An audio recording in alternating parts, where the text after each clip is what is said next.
administrator's point of view? जी sir, मैं ही हूँ। हम लाइव जा चुके हैं, आप अपना इवेंट स्टार्ट कर दीजिएगा। Thank you, Shahab. Thank you.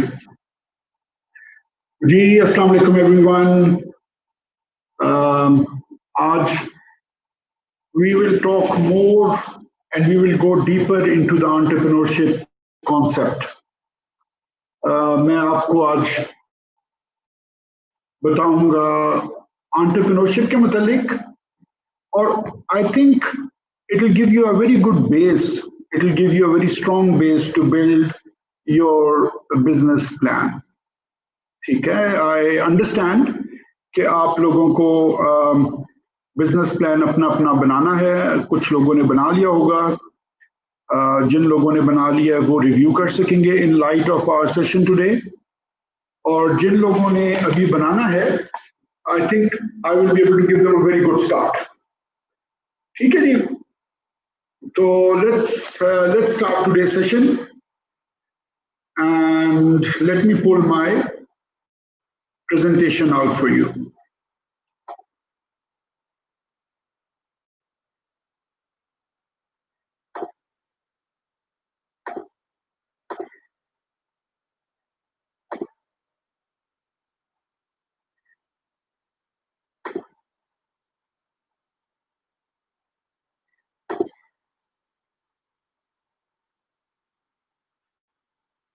Okay. आज हम क्या क्या टॉपिक्स कवर करेंगे? We will look at what is entrepreneurship. What is the definition of entrepreneurship? We will have a review, quick review on it. We will look at the human needs. Why do we do job? Why do we do businesses? Why do we spend most of our life first learning, and then based on our learning, based on our degrees, education, our ultimate target normally for our school and college and university education is to find a job. Give me 1 minute. Give me 1 minute. I think there's a noise. I'll finish that.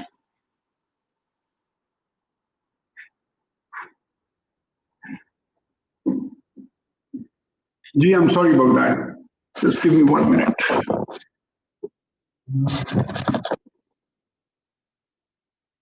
Actually मेरे पास light गई हुई है, अगर मैं fan चलाऊं तो वो noise करेगा, so that's why I have turned off the fan. So we will look at entrepreneurship, we will look at human needs, we will look at the outside in versus inside out entrepreneurship. And ये वाला concept हम पहले, मैं आप लोगों को पिछले session में we have discussed that. Last session में जब हमने ये वाला टॉपिक डिस्कस किया था तो हमने इसको देखा था अपनी पर्सनल जर्नी के ऊपर। आज हम इसको एंटरप्रेन्योरशिप के ऊपर देखेंगे। We will also look at how human mind works, और जो हमारी थ्योरी है आउटसाइड इन की वर्सेस इनसाइड आउट की, क्या वो बायोलॉजिकली उसका कोई साइंटिफिक प्रूफ भी है? So the fourth topic will give you a proof, biological proof that the theory is correct. We will also look at the go-to-market approach. आपने अगर अपना बिजनेस सेटअप करना है, आपकी प्रोडक्ट रेडी है, तो आप मार्केट में क्या सोच के जाएंगे, क्या अप्रोच होगी आपकी, क्या स्ट्रेटजी होगी आपकी? We will also look at the typical functions of a business enterprise. ये भी एक चैलेंज है बहुत बड़ा स्टार्टअप्स के लिए, और इसको कैसे रिजॉल्व करना। We will look at strategy. We will look at conflict versus clarity. And the last one, we will look at quickly why organizations fail. So we have quite a rich, quite a healthy set of contents that we will go through today. I hope you're all ready, and we will start. We will start the session now. What is entrepreneurship? Let us all define what is entrepreneurship. Is entrepreneurship about an idea? Is that what entrepreneurship is? आप जब बात करेंगे entrepreneurship की तो आपको कुछ लोग ये कहेंगे कि oh, it's just an idea. And a good idea is what entrepreneurship is all about. That's one theory. कुछ लोग आपको कहेंगे entrepreneurship is about innovation and marketing. So innovation is again idea. But then the next step that comes with it is कि आपके पास idea तो है, आप उसको मार्केट कैसे करेंगे, लोगों तक अपना आइडिया कैसे पहुंचाएंगे, मार्केट तक अपना आइडिया कैसे पहुंचाएंगे. That's another definition of entrepreneurship. Peter Drucker, one of the management gurus and marketing guru. Peter Drucker management guru है, बहुत बड़ा नाम है. Peter Drucker कहता है कि the entrepreneur or an entrepreneur always searches for change, responds to it. He understands that there is a change coming in the industry and exploits it as an opportunity. और उस change को वो पहले समझता है, उस पर respond करता है, उसको conceive करता है, and then he exploits it as an opportunity. और फिर उसको वो opportunity में convert करता है. Exploitation word, I don't personally agree with the word exploitation. And I think I would rather say कि he seizes that as an opportunity. वो उसको seize करता है, वो उसको grasp करता है, वो उसको explore करता है, implement करता है as an opportunity. Exploitation is slightly negative word. And I personally don't believe that business is about exploitation. So Peter Drucker ये कहता है, देखिए Peter Drucker की definition अगर आप देखेंगे तो लोग चेंज से घबराते हैं. कोविड अभी जो आपके बहुत बड़ा क्राइसिस गुजरा है, it was a huge phenomenal change. इसने पूरी दुनिया को हिला के रख दिया. It was a change. It was a huge catastrophe, global catastrophe I would say. ठीक है, फ्लड्स आते हैं एक मुल्क में, एक एरिया में आते हैं, जलजला आता है किसी एक एरिया में आता है. This was a pandemic, a global crisis. लेकिन कुछ लोगों ने रिस्पॉन्ड किया. इवन इस क्राइसिस में एंटरप्रेन्योर्स ने रिस्पॉन्ड किया. कुछ लोगों ने एक्सप्लॉइट किया. ठीक है, मेडिकल स्टोर्स में आपने देखा ना एक्सप्लॉइटेशन हुई हमारे मुल्क में. जो ही कोई चीज बिकने लगती है, कोई दवाई आती थी, कोई देसी टोटका नजर आता था, तो रातों रात चीजें गायब हो जाती थी मार्केट से. So that's exploitation. And I personally don't believe business is exploitation. That's my view, and Peter Drucker has his own view. Entrepreneurship is a journey to innovate, inspire, and execute. That's another way of looking at it. It's a journey. It's not a one-time event. It's not something कि आप 5 सालों में achieve कर लेंगे. It's a journey. It's a lifetime journey. It's a journey of generations. And in that journey, you keep on innovating, you keep on inspiring others, and you then keep on execution with discipline. Okay? So one definition is it's a journey. It's a journey of innovation. It's a journey of inspiration. It's a journey of execution. That's another definition. Then we think that business is value addition, and it's just matter of few people believe that it is just matter of creating a value. You create a value out of existing business models, from a new innovation. It doesn't matter how, but end of the day, it's value creation for your customers. And that's another way of looking at entrepreneurship, value creation. Entrepreneurship is bringing solution to a problem. So entrepreneurship is identifying a problem, first identifying a problem, and then bringing a solution to that problem. That is also entrepreneurship, right? That's another definition. And another definition is entrepreneurship is from idea, it's a journey from idea to business, from idea to your first sales. Okay, business means selling. So first transaction, you start your business, and one definition is that it's an idea, implement it, and you get your first sales. These are all definition of entrepreneurship. The question now, with all these definitions in front of us, the question is, कौन सी definition ठीक है, right? और आप लोग खुद अगर mark कर लें, जो आपको सूट करती है आप पिक कर लें, सारों को पिक कर लें, सारों को इकट्ठा कर लें, कोई एक आपको पसंद आती है वो पिक कर लें. To me, all these definitions are correct. There's nothing wrong with any of these definitions. Yes, some of them are probably incomplete, but they are valid. जैसे मैंने आपको कहा, आइडिया, जो पिक्चर बल्ब की आपने देखी है, it's an idea. It starts from an idea, yes. But just having an idea is nothing. That's nothing. ठीक है? एक आइडिया आ जाने से कुछ नहीं होगा. That's not entrepreneurship, but that's the start of entrepreneurship. Idea आना, उस आइडिया पे काम करना और उसको एग्जीक्यूट करना, and execution is not easy, is entrepreneurship. ठीक है जी? So I personally think, मेरा view ये है कि if you ask me, I would say entrepreneurship is a journey. It's a journey where you keep on innovating. You can't just innovate one time and then that's it. No. You keep on innovating. You keep on inspiring others and yourself. Inspiration is very important. That's where you will get the energy from. That's your fuel. That's your petrol.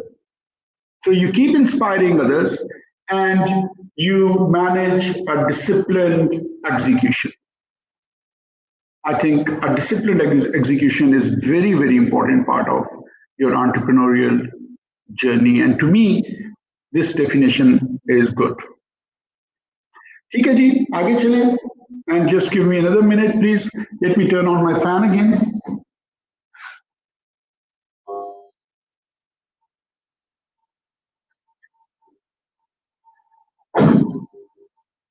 I will try and speak a little louder, ताकि ये back and पे अगर जो आपको आवाज आ रही है,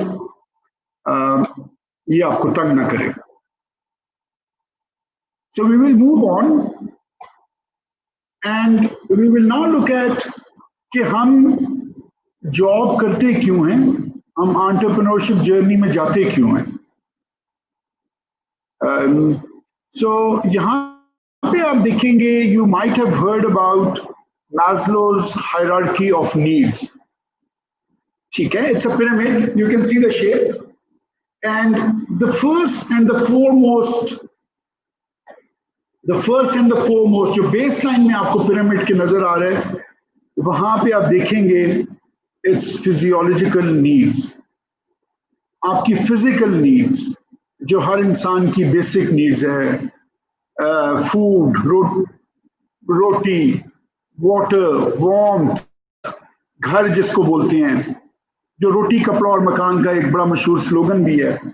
That is your basic need of every human being. And you will see most of us we work to meet the basic fundamental needs, which is the physiological needs. Maslow ये कहता है कि जो ही फिजियोलॉजिकल नीड्स पूरी हो जाएं, जब आपका पेट भर जाए, जब आपके पास खाने के लिए हो, रहने की जगह हो,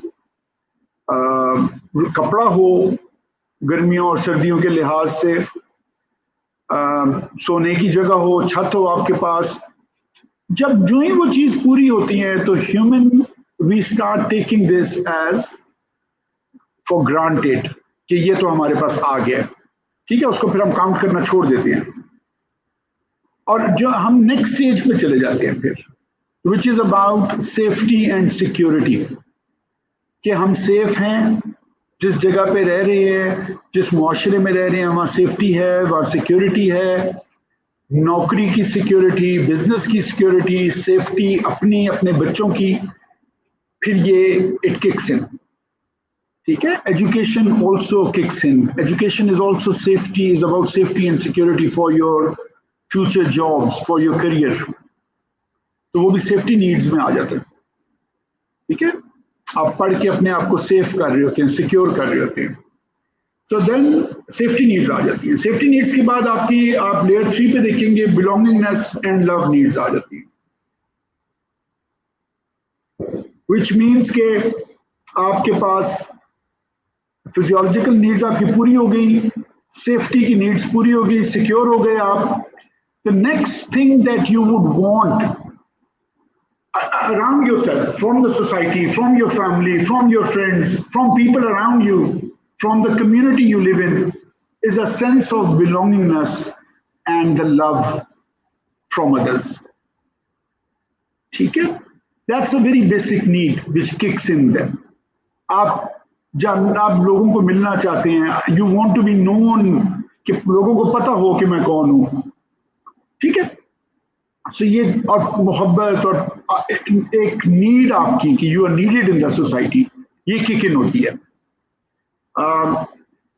और जब आपकी ये basic need of love and affinity and being wanted पूरी होती जाए, तो you straight away get into the esteem needs. अब एस्टीम नीड्स क्या है? एस्टीम नीड्स में इलेक्शन है, पॉलिटिशियंस करते हैं, ये अच्छी पोजीशन है, पावर में आना इज एन एस्टीम नीड, ठीक है। फैमिली के अंदर अपने आप को एज अ लीडर मनवाना, बिजनेस वर्ल्ड में अपने आप को एज अ लीडर मनवाना, ये सब एस्टीम नीड्स में आती है, एंड दैट्स लेयर 4।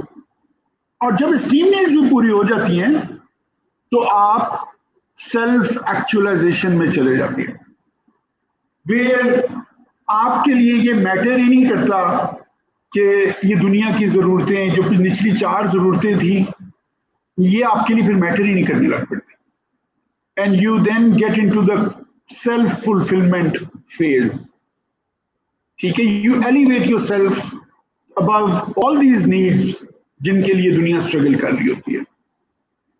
तो ये एक स्ट्रक्चर है जो मैस्लो ने बनाया। अब इस स्ट्रक्चर के ऊपर डेफिनेशन पे आप देखेंगे तो आपको ऐसे लगेगा कि ये एक लैडर है, आप स्टेप बाय स्टेप ऊपर जा रहे हैं, लेकिन मेरा व्यू इसके ऊपर कुछ फर्क है। मैं ये समझता हूं कि लाजमी नहीं है कि आप ये सारी स्टेप्स क्रॉस करें, ठीक है। और नेक्स्ट स्लाइड्स में जाके मैं आपको बताऊंगा what do I mean by that. लाजमी नहीं है कि आप पहले नौकरी करें, फिर आप अपने करियर की तरफ जाएं, फिर आप सेल्फ एक्चुअलाइजेशन की तरफ जाएं। स्टेप बाय स्टेप में उम्र गुजर जाती है, तो इसमें लाजमी नहीं है कि आखिरी जिंदगी के आखिरी 5 साल, ऑल दो हमें नहीं पता कि हमारे आखिरी 5 साल आएंगे कब, लाजमी नहीं, आप वेट करें। My theory is that we can have a blended life where we can do all this hopefully together in one go. एक सर्कल, एक बास्केट के अंदर ये सब चीजें मौजूद हों, और या हमारे अंदर ये सब चीजें मौजूद हो एक ही टाइम पे, और हम उनको बैलेंस करें। तो मैंने आपको एक बैलेंसिंग एक्ट की हेडिंग दिखाई थी। अगर मैं वापस जाऊं,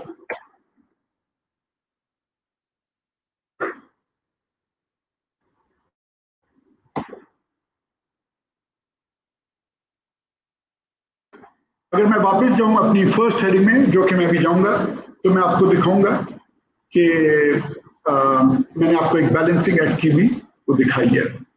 इफ आई गो हियर, तो आप देखेंगे कि इन सारी चीज में मैंने आपको एक बैलेंसिंग एक्ट मैं आपको दिखाऊंगा कॉन्फ्लिक्ट वर्सेस क्लैरिटी में, और एक और जगह पे I will show you how to balance things out, ठीक है।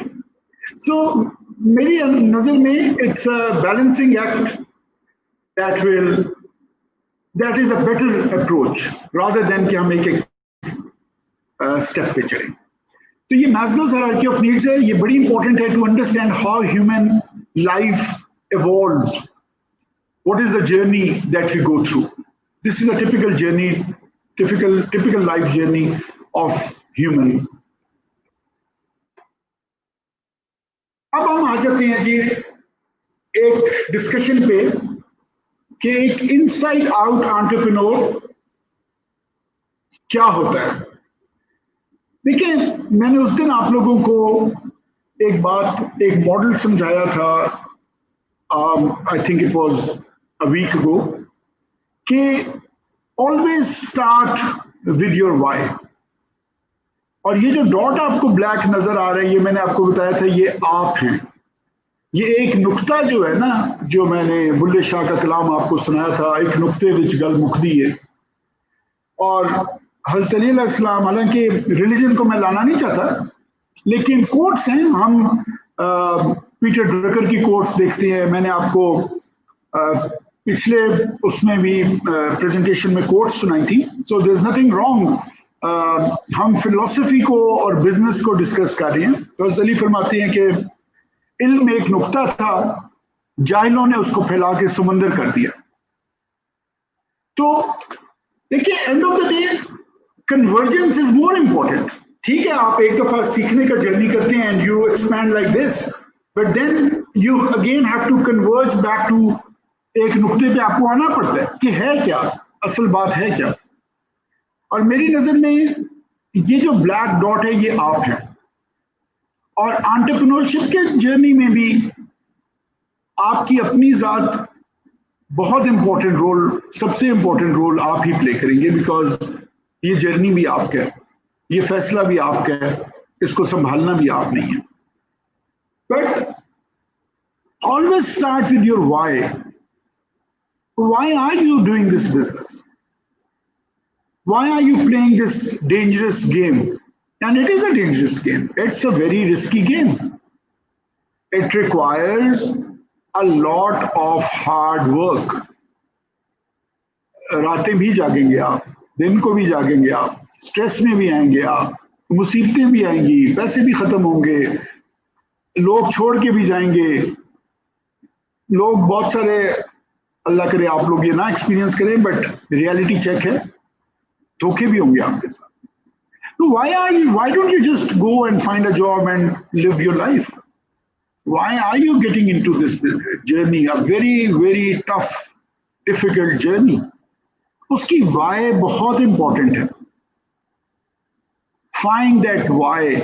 और अगर आपकी why पैसा कमाना है, तो I'm afraid you won't last that long. और अगर आपने पैसा कमा भी लिया, तो मेरा अपना ये ख्याल है, क्योंकि human history is very old, हम हजारों साल की एवोल्यूशन से गुजर चुके हैं, और अभी तक की एवोल्यूशन यही बताती है। आप पढ़ लें, आप हिस्ट्री को देख लें, आप बहुत पीछे ना जाएं, आप माइकल जैक्सन को देख लें। Michael Jackson committed a suicide. He lived a very miserable life. He was one of the richest people out there. And there are many other examples, जिन लोगों ने पैसा कमा लिया लेकिन वो डिप्रेशन का शिकार हुए। तो अगर सिर्फ पैसा कमा रहे हैं, अगर सिर्फ पैसा आपकी वाई है, there is nothing wrong with it. Please don't take me wrong, I am not saying ये गलत है, बट ये थका देगी आपको, मैं ये कह रहा हूँ, ये आपको किसी एक स्टेज पे थका देगी। और जब आप थक जाएंगे, जब पैसा आ जाएगा, तो फिर क्या करेंगे? तो अपने बड़ों से बैठ के पूछें, वो आपको ये बातें समझाएंगे, और बड़ों के पास जरूर बैठें। Always try and find your why, this is your pivot. Pivot word use किया जाता है वो एंकर का। ये वो चीज है जो न्यूक्लियस होगी, एटम का न्यूक्लियस, जिसके आसपास हर चीज रिवॉल्व करती है। This why is going to be the nucleus. This is where you will get the energy, inspiration. और मैंने आपको फिर बताया था, the next stage is how. How is your strategy? आप अपनी वाई को कैसे अचीव करेंगे? How will you go to the market? How who will be your customers? How will you find your customers? How will you sell your product? What price point you will bring to the market? Will you sell it cheap? Will you sell it at a premium price? ठीक है? So that strategy and your values, दो चीजों को याद रखिएगा how में strategy लिख लें अपने पास. Your how is equal to your strategy plus values. क्योंकि आप अपनी वाई को अचीव नहीं कर सकेंगे जब तक आपकी वैल्यूज अलाइंड नहीं होंगी आपकी वाई के साथ. ठीक है? Your value system has to align with your why. Your how has to align with your why. And the third thing मैंने आपको पिछले जब सेशन में बताया वो आपकी वॉट. अब देखें, ये जो आपकी वॉट है ये आपकी प्रोडक्ट है. This is what the external world will look at you. बाहर की दुनिया आपका सिर्फ वॉट को देखेगी. आपका वाई और आपका हाउ आपकी ऑर्गेनाइजेशन के अंदर छुपा हुआ होगा, वो दुनिया नहीं देखेगी. लेकिन आपका वॉट, आपके वॉट में आपकी वाई और हाउ रिफ्लेक्ट होनी चाहिए, बिकॉज वो प्रूफ है आपका. एक वर्ड आपने यूज किया होगा, प्रूफ ऑफ कॉन्सेप्ट, पीओसी. एक आपने वर्ड शायद सुना हो, एमवीपी, मिनिमल वायबल प्रोडक्ट. उस प्रोडक्ट में जब आप मार्केट में जाएंगे तो आपकी वॉट के अंदर आपकी वाई और हाउ नजर आएगी. आप छुपाएंगे या बताएंगे इससे फर्क नहीं पड़ता, नजर आ जाएगी कस्टमर को. और इसकी कई मिसालें हैं जो हम अभी डिस्कस करेंगे. एक चीज बिजनेस के पॉइंट ऑफ व्यू से जो आप लोगों के लिए बहुत इंपॉर्टेंट है वो है आपका एक्सटर्नल कॉन्टेक्स्ट. देखें, जो प्रोडक्ट अमेरिका में चल रही है, जो प्रोडक्ट जापान में चल रही है, लाजमी नहीं है वो प्रोडक्ट, वो idea as it is copy हो जाए पाकिस्तान के अंदर.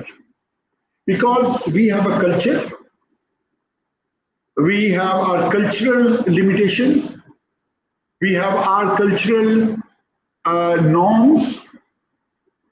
ठीक है? हमने हमेशा अपने बिजनेस आइडिया को अपने कॉन्टेक्स्ट के अंदर देखना है. और not just Pakistan, not just Pakistan, आपका कॉन्टेक्स्ट चेंज हो जाता है चारों प्रोविंसेस में जाके. प्रोविंस टू प्रोविंस खाने का तरीका बदल जाता है.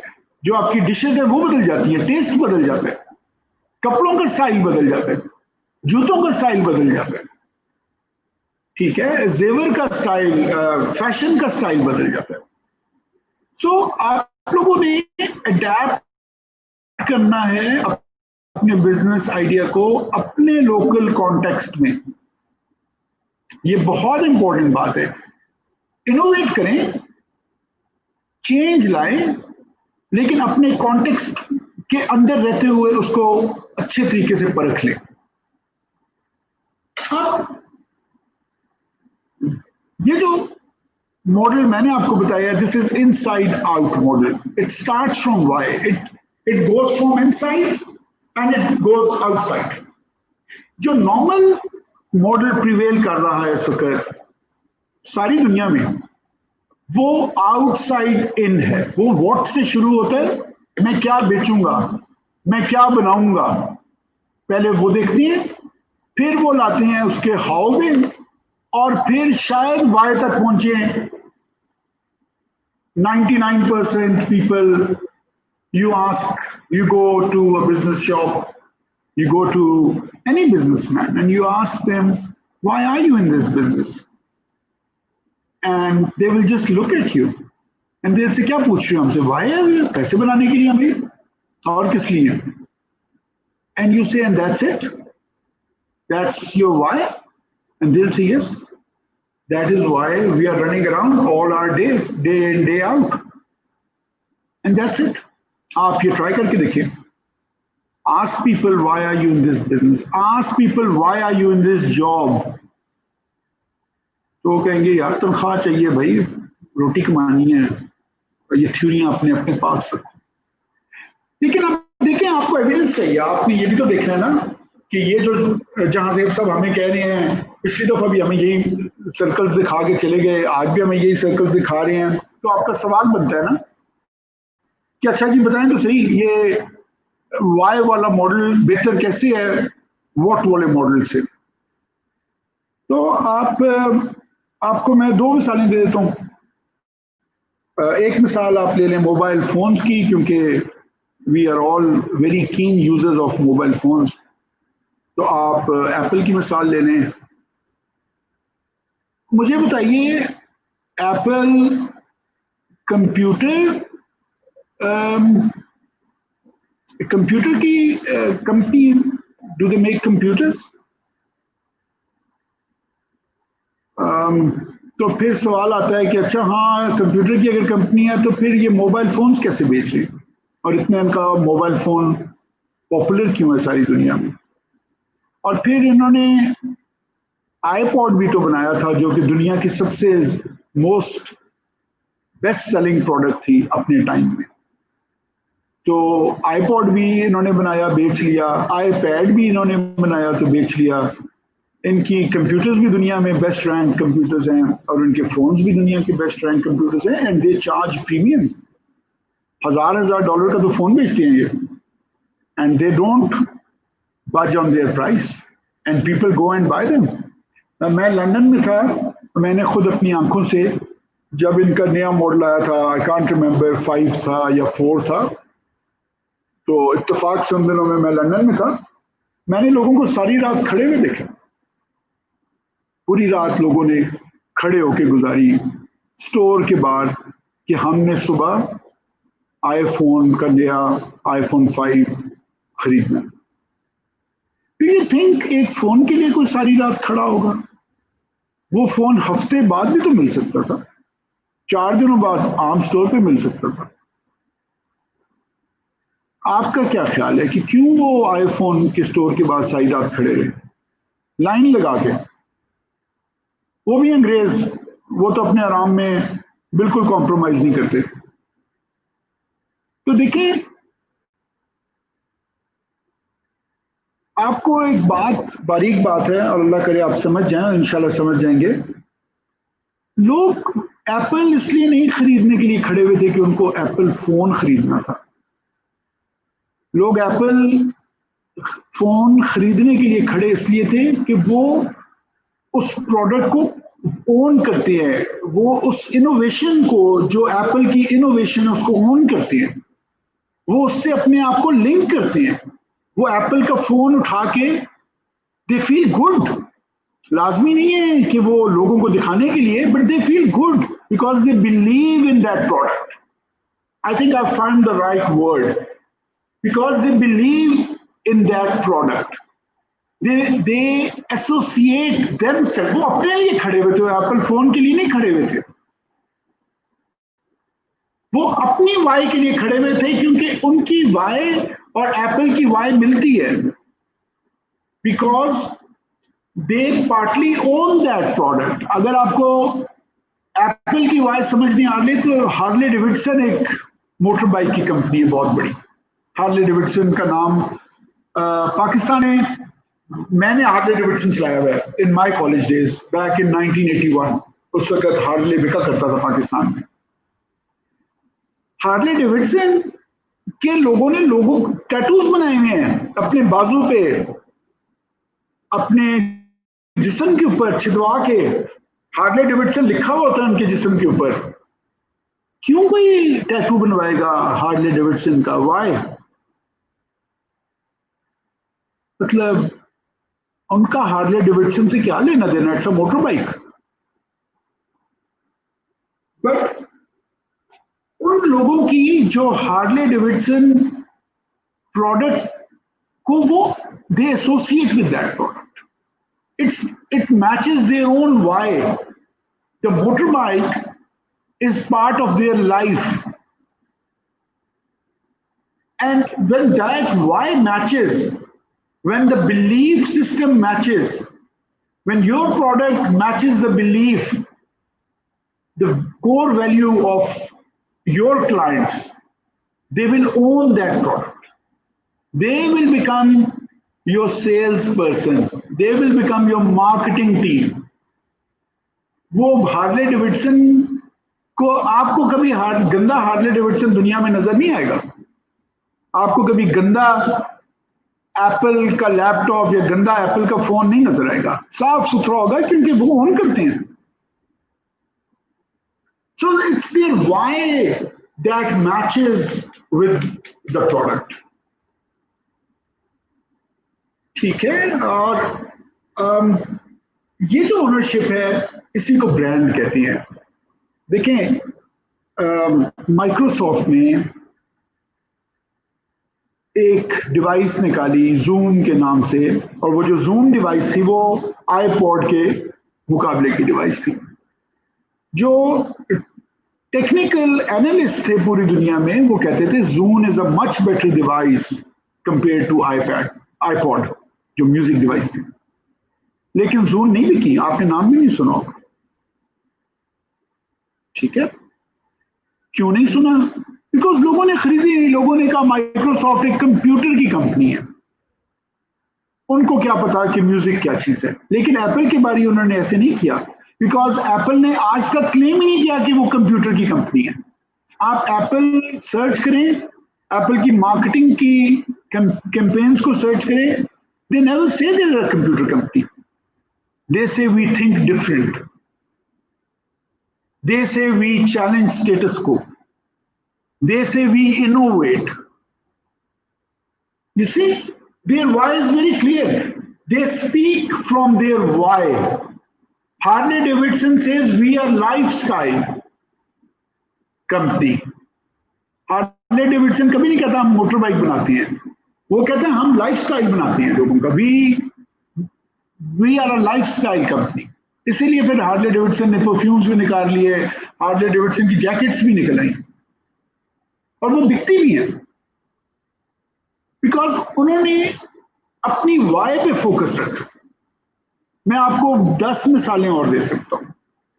मैं आपको एक इतनी खूबसूरत स्टोरी सुना सकता हूं राइट ब्रदर्स की, जिन्होंने सबसे पहले जहाज की फ्लाइट ली थी.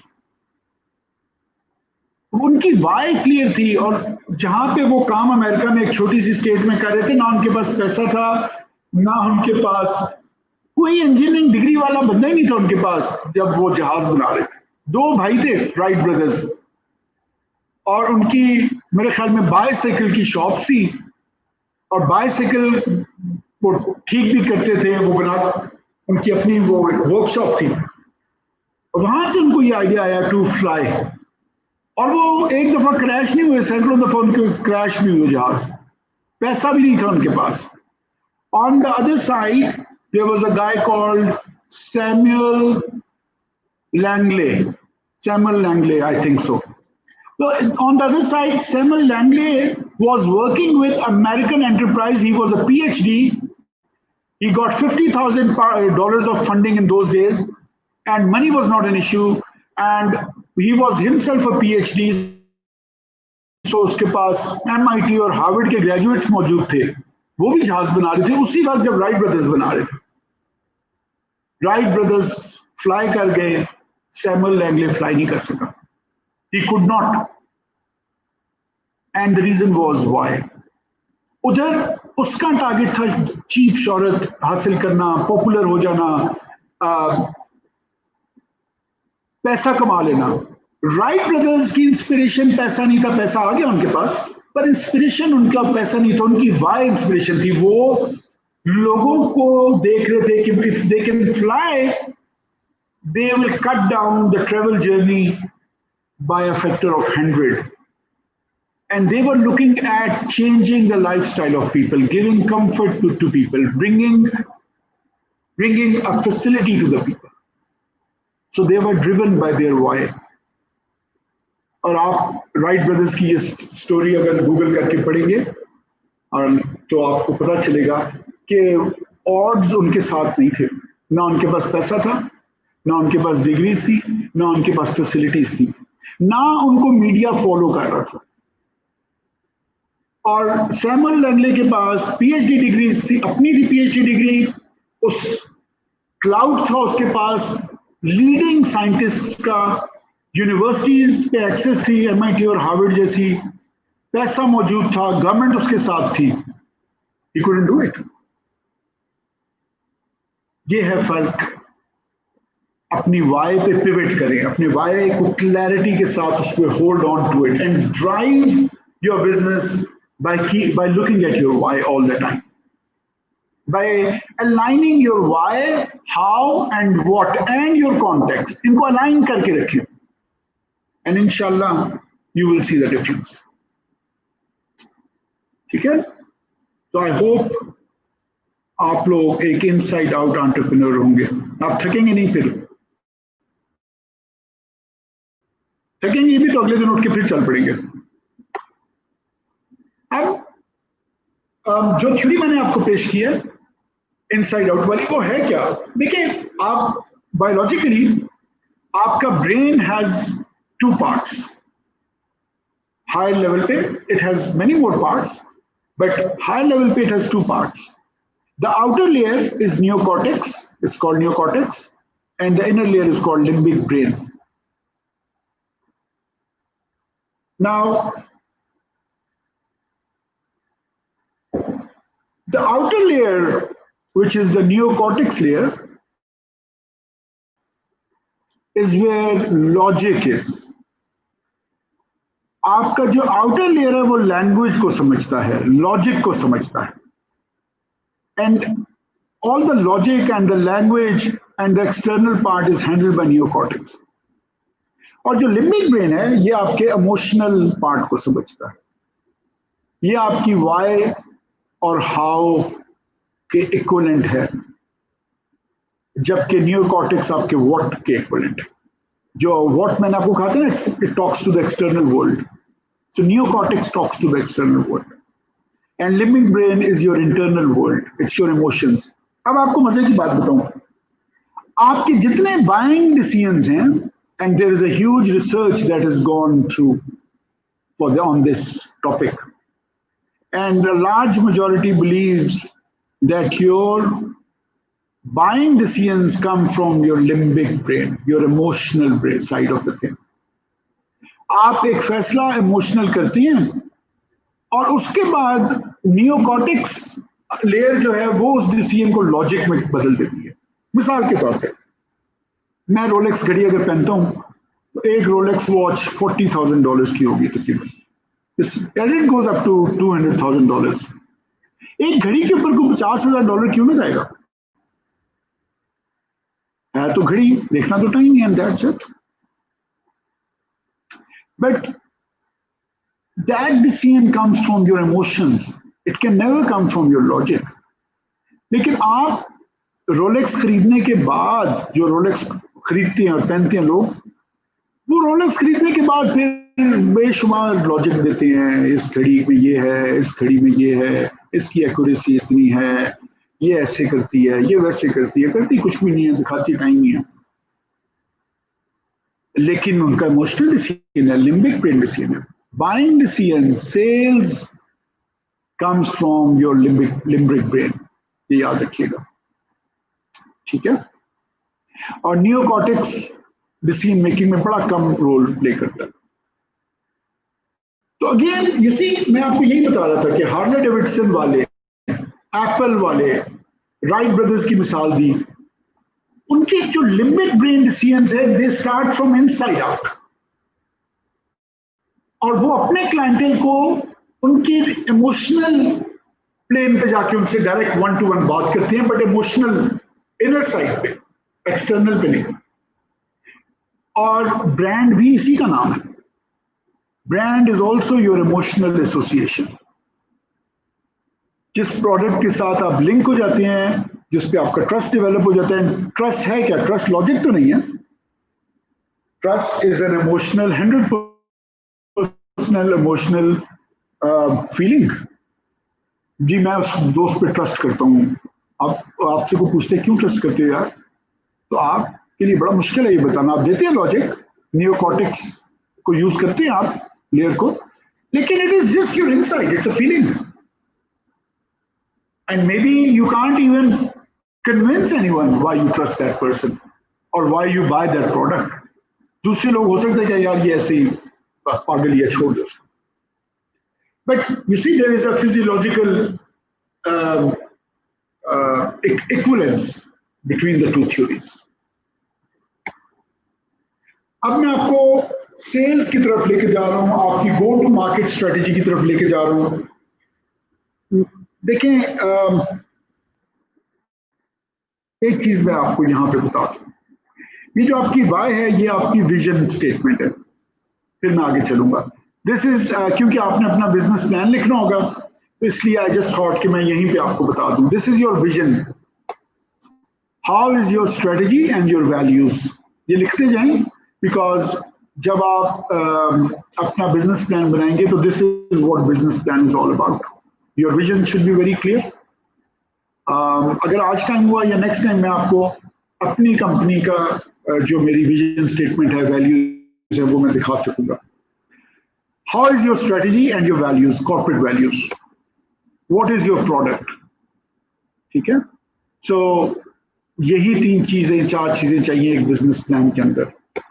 And external context, you must put in external context कि आपके टारगेट कस्टमर्स कौन से हैं, एंड वो लोकल जो मार्केट जिसको आप सर्व करने चाह रहे हैं, वो मार्केट क्यों आपकी प्रोडक्ट को खरीदेगी, गैप कौन सा फिल कर रहे हैं आप, कौन सा प्रॉब्लम सॉल्व कर रहे हैं उस पर्टिकुलर मार्केट का।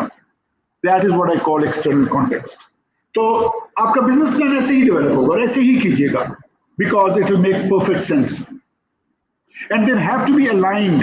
Please make sure that they are aligned, that people can correlate. There's a chain, it develops as a chain, ठीक है, गैप नहीं होना चाहिए इस चेन।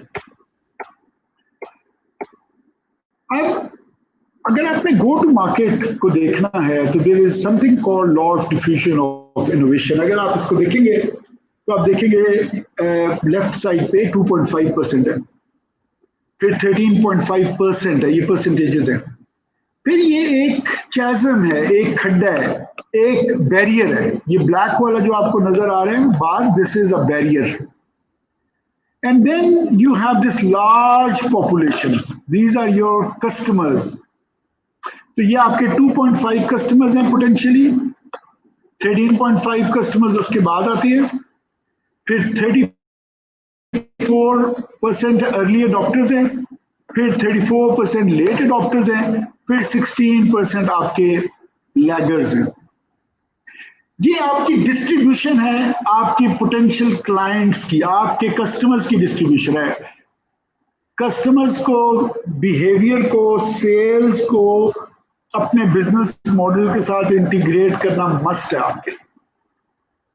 तो अगेन ये आपका बिजनेस प्लान में जाएगी ये चीज कि आप कैसे, how will you take your product to the market, how are you going to, what is the strategy, which strategy will you follow to bring sales of the company, right?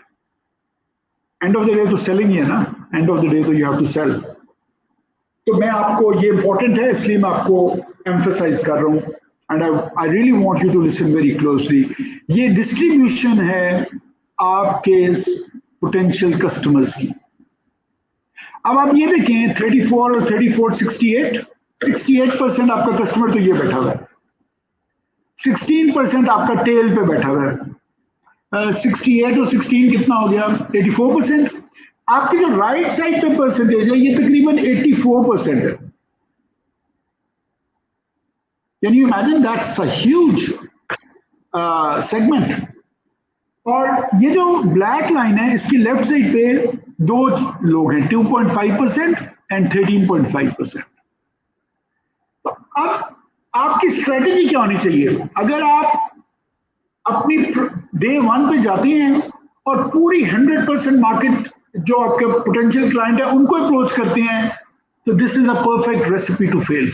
You will fail, take my words for it, you will fail, because आप थक जाएंगे, आप हार जाएंगे, और अगर आपको response नहीं मिलेगा तो आपको समझ ही नहीं आएगी क्यों रिस्पॉन्स नहीं मिला और कहां से रिस्पॉन्स नहीं मिला।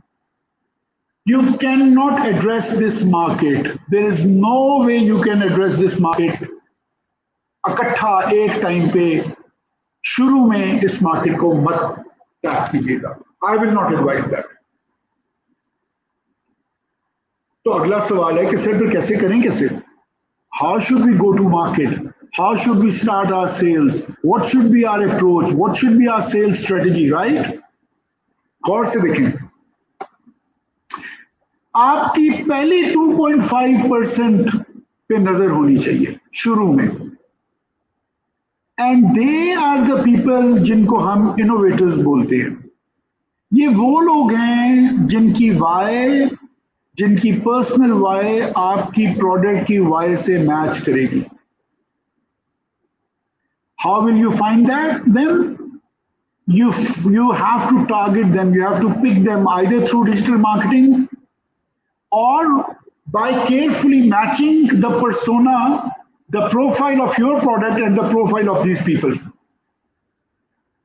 ये वो लोग हैं जो एप्पल के लिए लाइन में लगते हैं सारी रात। ये वो लोग हैं जो हार्ले डेविडसन के लोगोस अपने ऊपर डालते हैं। ये वो लोग हैं जिनकी वाई आपकी वाई से मिलेगी।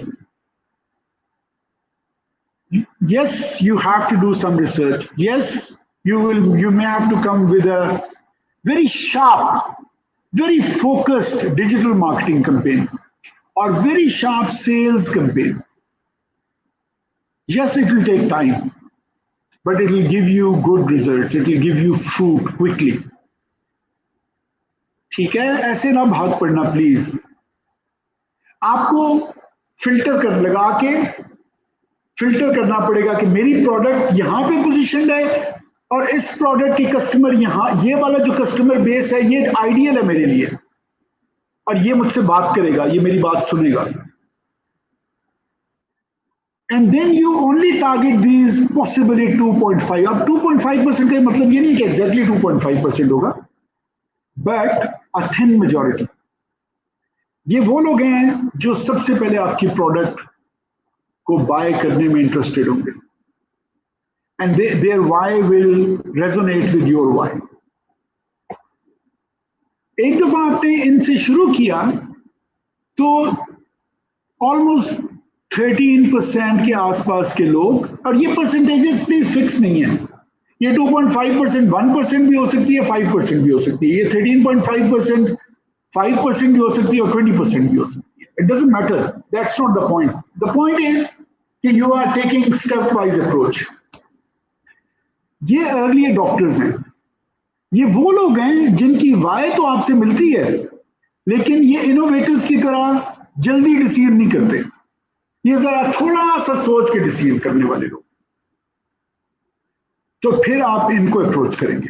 अब आप फर्क कैसे डालेंगे 2.5 और 13.5% में? ये है एक जैसे ही, सिर्फ एक लाइन है, इनका प्रोफाइल एक तरह से है, लेकिन 2.5% वो लोग हैं जो आप से जल्दी एंगेज होंगे, जो आपकी प्रोडक्ट में कुछ इंटरेस्ट लेंगे। तो उनको मार्क करना है, आपने उनको मार्क करना है, उनको एड्रेस करना है, ठीक है, उन पे फोकस करना है, जूम इन करना है। जब वो आपकी सेल्स लेना शुरू कर दे, wait, don't rush for these 13% और 15% people, don't rush, wait, first serve the people who are genuinely interested.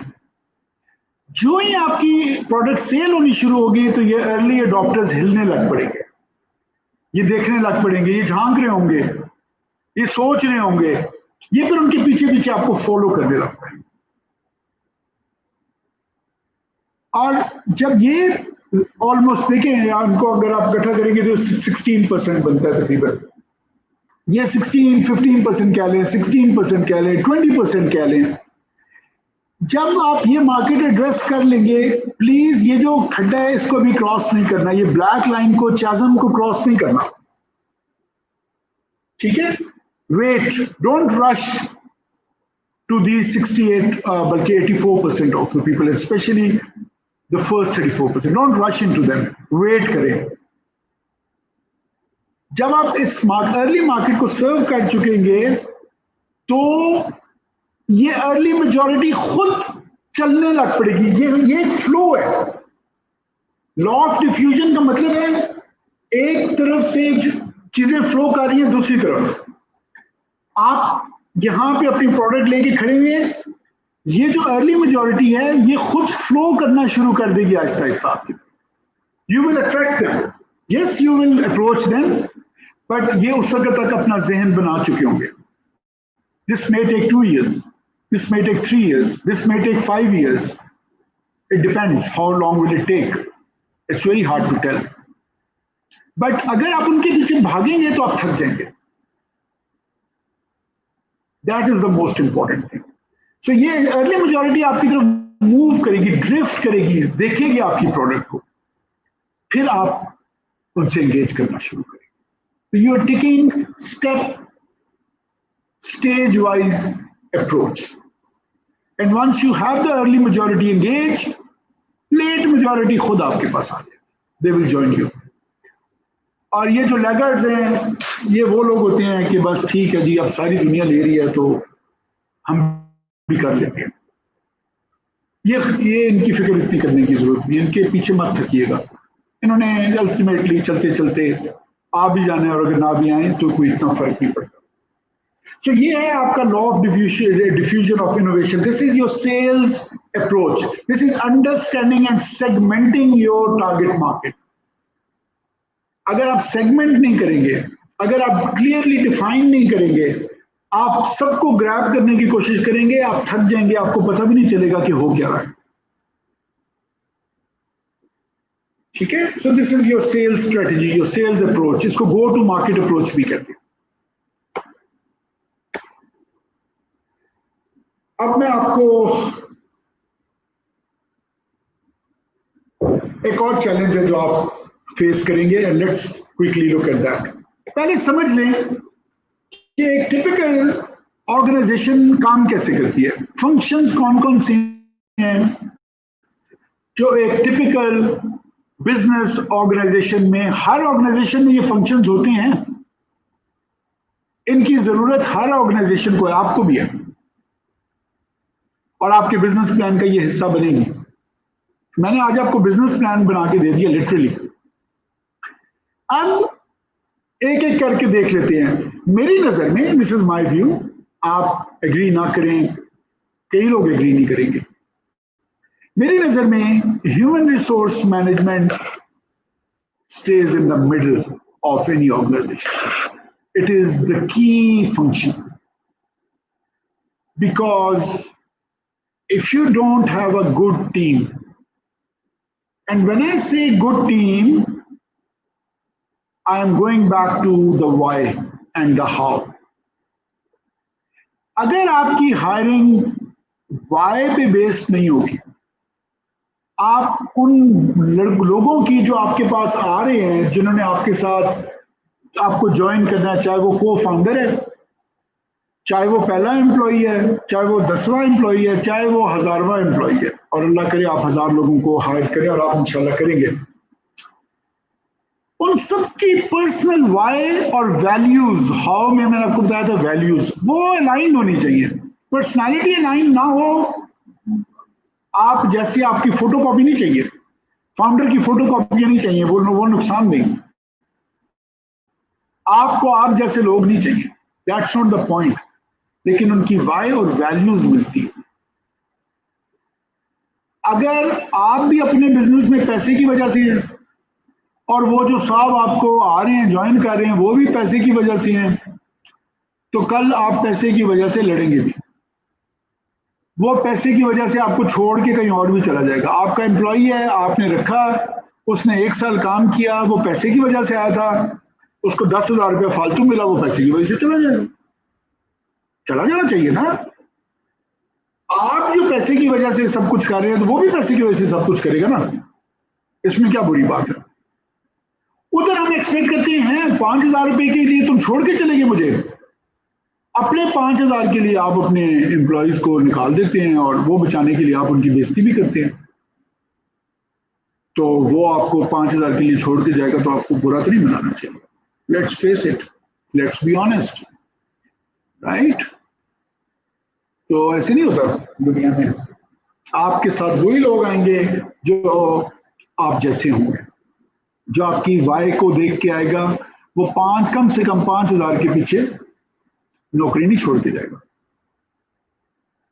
ये पक्की बात है। हाँ, छोड़ के कब जाएगा? जब उसकी इज्जत नहीं होगी, जब आप उसको ट्रीट ठीक नहीं करेंगे, विच इज फाइन। फिर तो छोड़ना बनता है ना। तो मेरी नजर में एचआर का फंक्शन सबसे इंपॉर्टेंट है। और अगर मुझसे कोई ये पूछे कि मैंने एक कंपनी शुरू करनी है, सबसे पहला बंदा मैं किसको हायर करूंगा, तो मैं एचआर को हायर करूंगा। और फिर एचआर और मैं एज द फाउंडर मिलके हायरिंग करेंगे और कंपनी को शेप करेंगे। ठीक है। एचआर के बाद आप ऊपर से शुरू करें, फाइनेंस एंड अकाउंट्स का फंक्शन है, ये बहुत इंपॉर्टेंट है। फाइनेंस का मतलब है बैंक से बात करने का बंदा आपको चाहिए, आपका बिजनेस प्लान में नंबर्स डालने के लिए एक बंदा चाहिए, वो फाइनेंस का।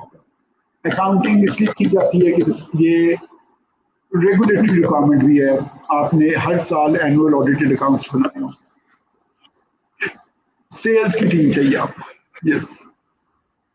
मार्केटिंग एंड पीआर अब इकट्ठा हो गया। सोशल मीडिया के ऊपर आपकी पीआर होती है, आपका ब्रांड बनता है, आपका इमेज बनता है, उसको पीआर बोलते हैं।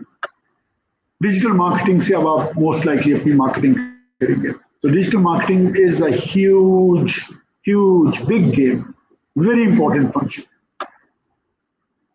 ऑपरेशंस रन कैसे करने हैं, अगर आप कोई प्रोडक्शन कर रहे हैं, टेक्नोलॉजी, हेड ऑफ टेक्नोलॉजी, हो सकता है टेक्नोलॉजी और ऑपरेशंस आप इकट्ठा करें, that's also possible if you are purely technical firm. लेकिन अगर आप कोई चीज मैन्युफैक्चर कर रहे हैं तो फिर ऑपरेशंस का बंदा आपको लेना चाहिए। Legal, very important, very very important. The contracts you sign with your employees, the contract you sign with your customers, they have to be legally balanced, they should cover you. अब सवाल सबसे बड़ा ये है कि जहांजेब साहब, सर आपने हमें ऑर्गेनाइजेशन तो बना के दिखा दी है, मैं एज अ स्टार्टअप एक अच्छे एचआर के बंदे को, जिसको एचआर की समझ है, उसी को लेंगे ना आप। वो तो 2 लाख रुपया लेगा, मैं लूं कैसे? अच्छा वकील जो है वो तो सर मुझसे 3 लाख रुपया लेगा, जिसको लॉ की समझ है। टेक्नोलॉजिस्ट जो है अच्छा सीटीओ 3 लाख 4 लाख रुपया लेगा। ऑपरेशंस का अच्छा बंदा, मार्केटिंग का अच्छा बंदा, सेल्स के अच्छे लोग, फाइनेंस और ऑडिट के सीनियर लोग, जूनियर रखेंगे तो वो तो सीखते रहेंगे आपकी ऑर्गेनाइजेशन पे। तो सीखने इज ओके, लेकिन आप एक्सपेरिमेंट नहीं कर सकते ना बहुत ज्यादा। ऐसे नहीं आप कर सकते कि आप एक लड़का उठाएं, उसको कहें यार तुम फाइनेंस और अकाउंट्स भी देख लो, तुम लीगल एस्पेक्ट्स भी देख लो, तुम यार एडमिनिस्ट्रेशन भी देख लो, तुम इस तरह करो यार, तुम ही ना एचआर को भी देख लो। तो ये तो 3 लोग आपने एक बंदे में ये आ गए। फिर आपने एक सेल्स का बंदा लिया, वो इंपॉर्टेंट है आपके लिए, मार्केटिंग तो आपके लिए शुरू में इतनी इंपॉर्टेंट शायद ना हो। तो सेल्स वाले को आप कहें यार तुम मार्केटिंग भी कर लो भाई, तो ये नहीं चलेगा, उसको नहीं पता मार्केटिंग का। ऐसे होता नहीं है और ऐसे होगा भी नहीं, और ऐसे करेंगे आप तो खराब होंगे आप। You will suffer badly, don't do this. तो इसका हल क्या है? इसका हल ये है कि अपने ग्रुप्स के अंदर जो आपके आइडिया जिसकी टीम है, कोहोर्ट 1, कोहोर्ट 2, कोहोर्ट 3, सबसे पहले इन लोगों के अंदर make sure that you are known. इनके अंदर शायद एक फाइनेंस और अकाउंट्स का बंदा भी हो, इनके अंदर शायद कोई एक लॉ की डिग्री का होल्डर भी हो, कुछ सेल्स के लोग भी हों, कोई डिजिटल मार्केटिंग के बंदे भी हों, कोई टेक्नोलॉजिस्ट भी हों, कोई एचआर के बंदे भी। तो सॉरी, तो उनकी हेल्प ले लें और उनको ट्रांजैक्शनली पे भी कर दें। Nothing wrong with it. मसलन एक कॉन्ट्रैक्ट एम्प्लॉय का एक बनवाना है, आपने किसी एक लॉयर से बनवा लें, चाहे बाहर से बनवा लें, एक कॉन्ट्रैक्ट बनवा लें टेम्पलेट, या आपने किसी कॉन्ट्रैक्ट से पर बनवाएं किसी प्रोफेशनल से, फिर उसको यूज कर लें। इसी तरह जो आप दूसरी कंपनी से एग्रीमेंट्स बनवाते हैं, एक एग्रीमेंट बनवा लें, फिर उसको रिपीट कर लें या उसमें छोटी मोटी इंप्रूवमेंट्स कर लें। इसी तरह फाइनेंस और अकाउंट छोटी ऑर्गेनाइजेशन है आपकी, महीने में 2 दिन आ जाएगा आपके पास, महीने में 3 दिन आ जाएगा आपके पास, उसको कहीं यार मैं तुम्हें 10,000 रुपया दिन का दूंगा, तुमने आना है, मेरी चीजें संभालनी है, चले जाना है, और 3 दिन तुम मेरे साथ काम कर लो, 30,000 रुपया मैं तुम्हें दे दूंगा। मेरी फाइनेंस और अकाउंट्स की चीजें तुमने देखनी है, मेरा बिजनेस प्लान बना दो, मैं तुम्हें 10,000 रुपया दे दूंगा, ठीक है। लेकिन अगर परमानेंटली रखोगे एक 20,000 का नालायक आदमी, तो ये कोई भी काम नहीं कर सकेगा। तो 30,000 में एक सीनियर बंदा आपके पास आके ये काम आपको कर देगा, क्योंकि उसने सिर्फ 3 दिन काम करना है मंथ। तो आपने 20 की जगह 30,000 रुपया लगा दिया फॉर एग्जाम्पल, लेकिन आपको सीनियर बस, again you need to find a good structure of sales team. Marketing and PR outsource कर दे अगर आप नहीं कर सकते, डिजिटल मार्केटिंग आउटसोर्स कर दे, लेकिन it has to be KPI based.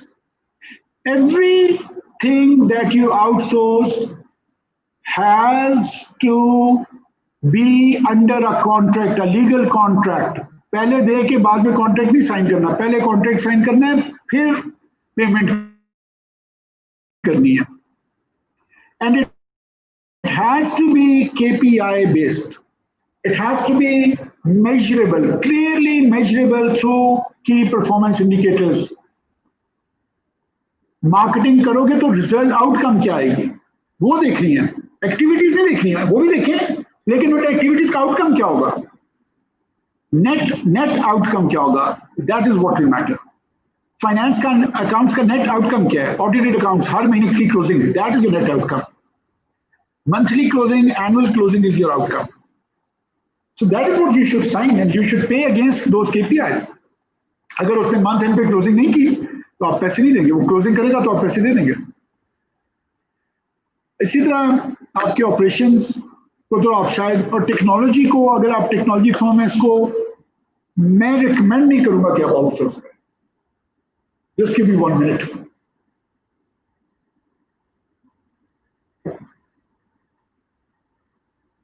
Technology को मैं रिकमेंड नहीं करूंगा आप आउटसोर्स करें, बिकॉज ये, इसकी आउटसोर्सिंग में प्रॉब्लम ये होती है, हो सकती है कि आपने इसको आउटसोर्स किया, इसका कंट्रोल चला गया उस कंपनी के पास, वो जब मर्जी आपका बिजनेस बंद करवा सकता है, जब उसका दिल करेगा वो आपका बिजनेस बंद करवा सकता है, वो आपको ब्लैकमेल कर सकता है, वो आपसे 50,000 की जगह 2 लाख रुपया ले सकता है।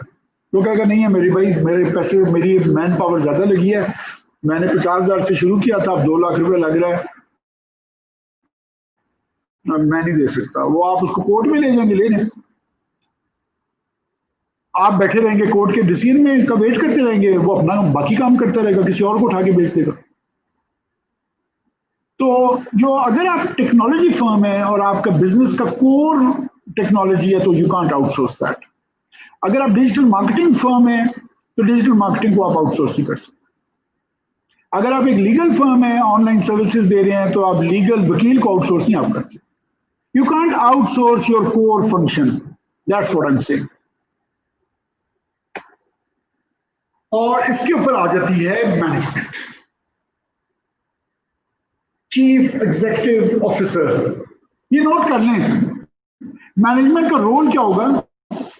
मैनेजमेंट स्ट्रेटेजी बनाएगा, मैनेजमेंट अपनी वाई को अपने टीम के अंदर इनकलकेट करेगा, इनकी केपीआईज बनाएगा, इनकी केपीआईज को मॉनिटर करेगा, चाहे आउटसोर्स है चाहे इन हाउस है। ये अच्छे लोगों को हायर करेगा और उनको माइक्रो मैनेज नहीं करेगा, हर काम में घुसेगा नहीं, उनको स्पेस देगा। सीईओ, एक अच्छा सीईओ उनको स्पेस देगा कि ओके यार, गलतियां थोड़ी बहुत करते हो, करो अपना काम, मुझे अपना काम करने दो।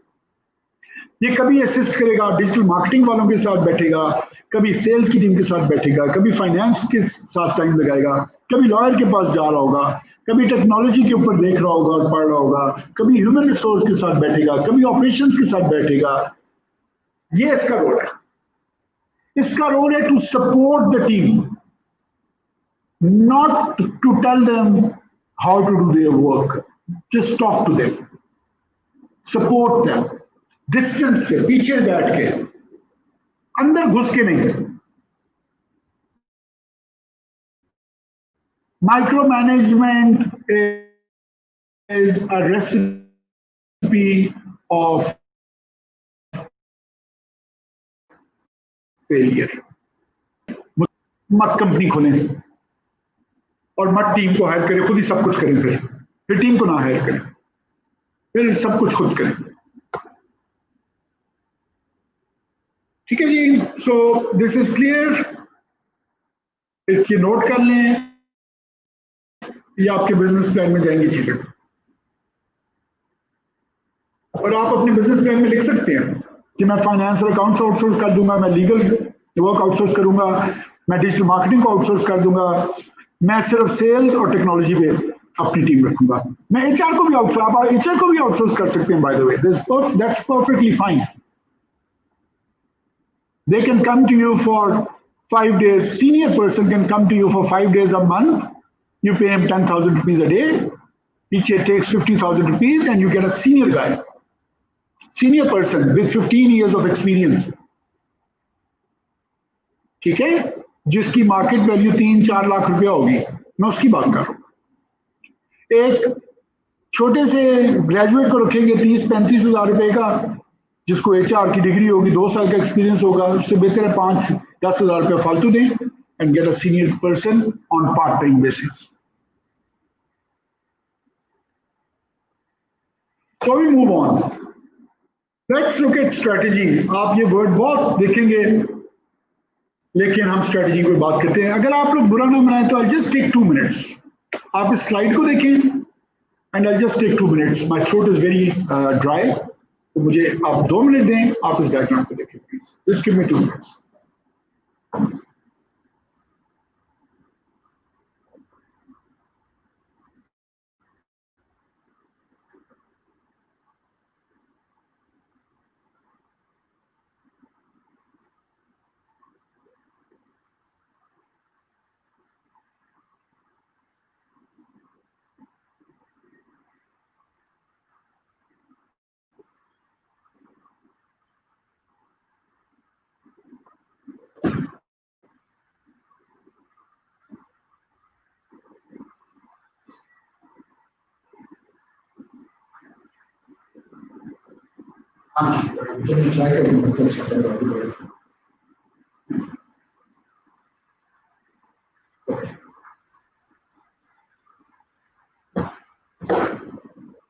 जी, so let's look at strategy. Strategy होती क्या है? आप ये वर्ड बहुत ज्यादा सुनेंगे, बहुत लोगों से सुनेंगे, लेकिन मेरी जिंदगी में बड़े कम लोग आए हैं जिनको वाकई स्ट्रेटजी का पता है कि होती क्या, what is actually strategy, how do we formulate a strategy, how do we execute a strategy. ठीक है, तो थोड़ा सा समझिएगा। देखिए, स्ट्रेटजी मेरी नजर में कुछ भी नहीं है। Strategy is your unique selling point. Strategy is your unique selling proposition. Strategy is your customer value proposition. That is your strategy. आपकी मार्केट के अंदर यूनिक पोजीशन क्या है, आपकी प्रोडक्ट की, आप जो सोल्यूशन मार्केट में लेके जा रहे हैं, चाहे वो प्रोडक्ट है चाहे वो सोल्यूशन है, उसकी यूनिक पोजीशनिंग है क्या। देखिए, वाई क्लियर होनी चाहिए ना, तो स्ट्रेटजी में फिर वाई आ गई है। Why why should I buy your product? Customer ये पूछेगा, why should I buy it? What is it? What is your unique selling point? देखिए, इसको unique selling point भी कह सकते हैं, इसको unique selling proposition भी कह सकते हैं, इसको customer value proposition भी कह सकते हैं। It's a why. Why should I buy it? Is as simple as that. Now, if your product, if your solution has a unique value proposition, that is your strategy. Your strategy is based on your positioning in the market.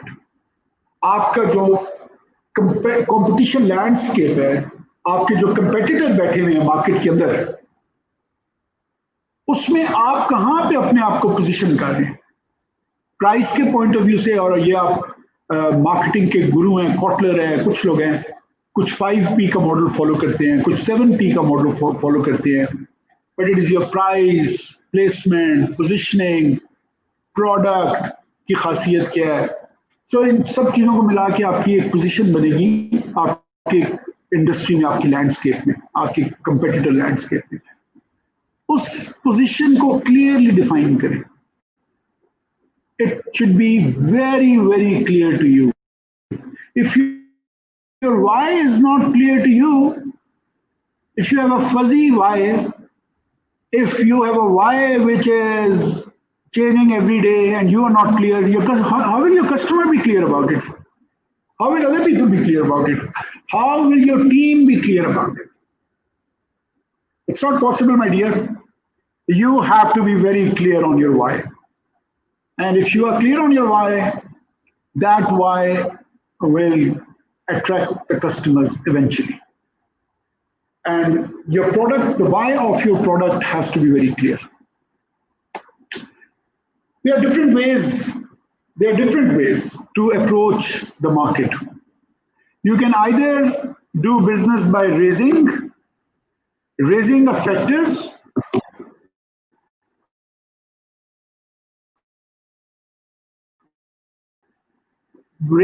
ठीक है। A good example again here is Apple. Apple 2007 में उस वक्त market में आया था जब mobile industry pack थी, जगह ही नहीं थी किसी की। इन्होंने अपने स्टैंडर्ड्स को रेज किया, प्रोडक्ट के एप्स, फॉर एग्जांपल एप्स, सबसे पहले एप्पल ने किया मोबाइल एप्स। इन्होंने क्या किया, इन्होंने एग्जिस्टिंग स्टैंडर्ड्स को रेज किया, क्वालिटी को रेज किया, easy to use mobile phone बनाया, फिर एप्स डाली उसमें, फेल नहीं होता, वायरस नहीं आता, स्टैंडर्ड रेज किया और इन्होंने मार्केट कैप्चर कर। मार्केट भी नहीं कैप्चर की, सिर्फ वो लोग कैप्चर किए जिनकी जेबों में पैसा था। इनकी कस्टमर बेस बहुत क्लियर है। एप्पल पाकिस्तान में आज तक ऑफिशियली ना बेच रहा है, कभी डीलर्स हैं सच, एप्पल ऑथराइज्ड लोग लिखते हैं कि हैं, लेकिन कोई नहीं है। उनका पाकिस्तान की मार्केट में तो इंटरेस्ट ही नहीं, वो इतना क्लियर है अपनी मार्केट के मतलब। They don't think Pakistan is a market for them, तो उनका कोई खास इंटरेस्ट ही नहीं है। कभी आपको नहीं नजर आया एप्पल का ऑफिस है ही नहीं पाकिस्तान के अंदर, एजेंट्स का होगा, किसी एक एजेंट का, उनका अपना कोई ऑफिस नहीं। That's how clear they are on their potential customer base. हम वो 16% लैगर्ड्स में, टेल में जो मैंने आपको ग्राफ दिखाया है, वो उसमें इंटरेस्टेड ही नहीं। वो कहते हैं जिसने खरीदना होगा दुबई से खरीद लेगा या किसी से भी खरीद लेगा मार्केट में से। और यू क्रिएट समथिंग न्यू। अगर रेस एप्पल ने किया तो क्रिएट किसने किया है? आपको कोई मिसाल दूं? अच्छा, एलॉन मस्क, टेस्ला एक हाईली कंपेटिटिव मार्केट में एंटर हुआ। ऑटोमोबाइल इंडस्ट्री वाज स्ट्रगलिंग, कंपनियां बंद हो रही थी सारी दुनिया में, और एलॉन मस्क ने ऑटोमोटिव इंडस्ट्री में एंट्री दे दी एप्पल की तरफ। But he created a totally different model, a disruptive model, an electrical vehicle जो कि compete भी करती है बल्कि बीट करती है अपनी फीचर्स में पेट्रोल ड्रिवन कार्स को, फ्यूल ड्रिवन कार्स को। जो गाड़ियां पेट्रोल से चलती हैं उनको स्पीड में भी बीट करती है, कंफर्ट में भी बीट करती है, लग्जरी में भी बीट करती है, बट इट्स 100% इलेक्ट्रिकल। क्यों? उसने कैपिटलाइज किया है जो कि इस वक्त दुनिया का सबसे बड़ा इशू है, eco friendliness, environment friendliness, pollution का जो दुनिया का सबसे बड़ा इशू है इस वक्त, एलॉन मस्क ने उस पर खेला है, उधर उसने क्रिएशन किया है और इलेक्ट्रिकल व्हीकल लेके आया है। और इस वक्त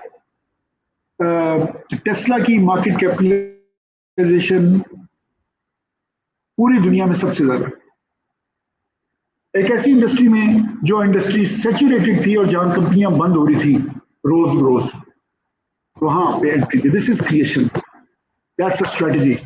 raising a standard is a strategy. Reducing the standards below the industry, वो भी एक बिजनेस मॉडल है। आप मुझसे पूछेंगे जानदेव साहब, ये रिड्यूस का मतलब है कम चीज, मतलब पहले से जो क्वालिटी मिल रही है, पहले से जो फीचर्स हैं उससे भी कम पे? तो मैं आपको कहूंगा हाँ, चाइना ने क्या किया? सारी दुनिया चीजें बना रही है, चाइना ने क्वालिटी रिड्यूस की और हमारी जैसी मार्केट जो cost driven, cost conscious markets हैं, उनको स्वीप कर लिया। पूरा अफ्रीका स्वीप किया, पाकिस्तान को स्वीप किया, इंडिया को स्वीप किया, यूरोप के अंदर जो थोड़े गरीब मुल्क थे, पुर्तगाल, ग्रीस, उनको स्वीप किया। हवावे, जेटी लो प्राइस पे आए और इन लोगों ने एक नई टर्मिनोलॉजी निकाली। स्ट्रेटजी है, चाइना की स्ट्रेटजी थी एंड इट वर्कड। इन लोगों ने कहा नहीं, स्टैंडर्ड ऊपर ना लेके जाओ, स्टैंडर्ड नीचे ले आओ, एक्सेप्टेबल स्टैंडर्ड पे आ जाओ। और इन्होंने एक नया पैराडाइम शिफ्ट किया, एक नई लॉजिक, एक नई स्ट्रेटजी इवॉल्व की। एक्सेप्टेबल वैल्यू, इस एक्सेप्टेबल स्टैंडर्ड, इस स्टैंडर्ड की चीज चलेगी, हाँ चलेगी, चलो बेच दो, प्राइस नीचे करो, लेट पीपल बाय इट। लोगों ने भी कहा ठीक है यार, सस्ती चीजें खरीद लो, टूटेगी तो फिर नहीं ले लेंगे। And it's selling everywhere in the world more और लेस। ठीक है, मैं पुर्तगाल गया और रात के 9 बजे मैं एक स्ट्रीट में वॉक कर रहा था, तो सारे बाजार बंद थे। एक चाइनीज स्टोर खुला हुआ था, मैं सीढ़ियां उतर के नीचे, बेसमेंट में सीढ़ियां उतर के गया, उससे नीचे पूरा फ्लोर खरीदा हुआ था, रेंट पे लिया हुआ था, खरीदा हुआ था, ये मुझे नहीं पता, पर उसकी दुकान ऊपर, शॉप्स महंगी होती है ना, वो बेसमेंट में जाके उसने पूरी बेसमेंट ले ली। हर दुनिया की चीज 1 यूरो की पड़ी हुई थी, दुनिया की हर चीज, मतलब आपका झाड़ू तो आपकी चमचे और कैटल्स और चाय के बर्तन और mug, you name it. 1 euro store था, आप चीजें उठाते जाएं, एंड पे आगे काउंटर में दें 20 यूरो में, आप 20 चीजें लेके घर चले।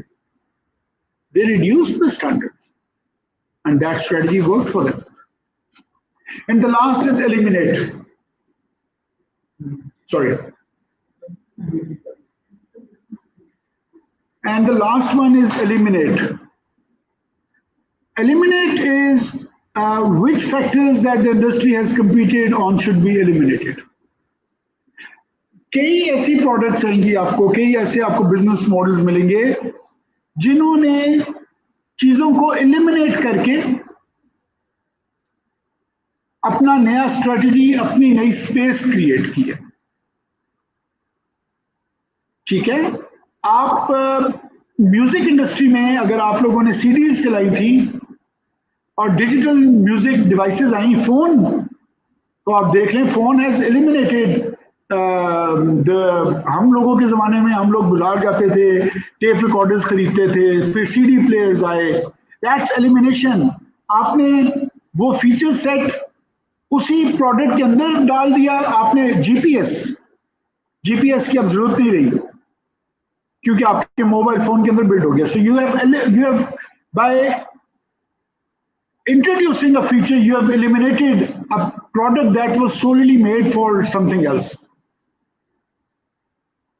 ठीक है, सो आप कई दफा आप क्या करते हैं, इंडस्ट्री पूरी एक प्रोडक्ट पे compete कर रही है, आप उस प्रोडक्ट को अपनी प्रोडक्ट में डाल के आप एलिमिनेट कर देते उसकी रिक्वायरमेंट ही, and you create a value within your product. So raise, create, reduce, eliminate, आप एक स्ट्रेटजी पिक करेंगे, आप इन चारों स्ट्रेटजीज को इकट्ठा नहीं टच करेंगे। आपने देखना है आप किधर फॉल कर रहे हैं। ठीक है, so this is what you call a strategy. And end of the day, चाहे आप रेज करें, चाहे आप क्रिएट करें, चाहे रिड्यूस करें, चाहे एलिमिनेट करें, तो उसकी जरूरत ही खत्म कर दें। अपनी प्रोडक्ट को इतना इंप्रूव कर लें कि एक जो प्रोडक्ट लोग खरीद रहे थे वो अब खरीदना ही छोड़ देंगे और आपकी प्रोडक्ट पे आ जाएंगे। एंड ऑफ द डे आप चारों में से जो भी अप्रोच दें, you have to create a new value curve.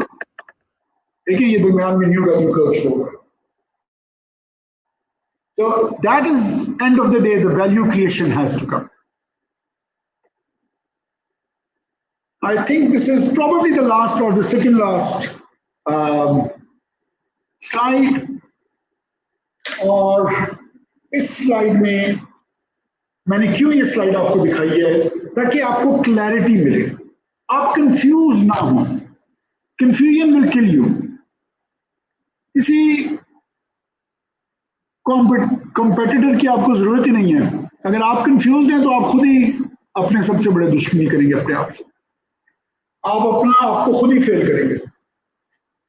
देखिए आप इन 4 ओवल शेप एग शेप्स को देखें, सबसे ऊपर लिखा हुआ है what I love.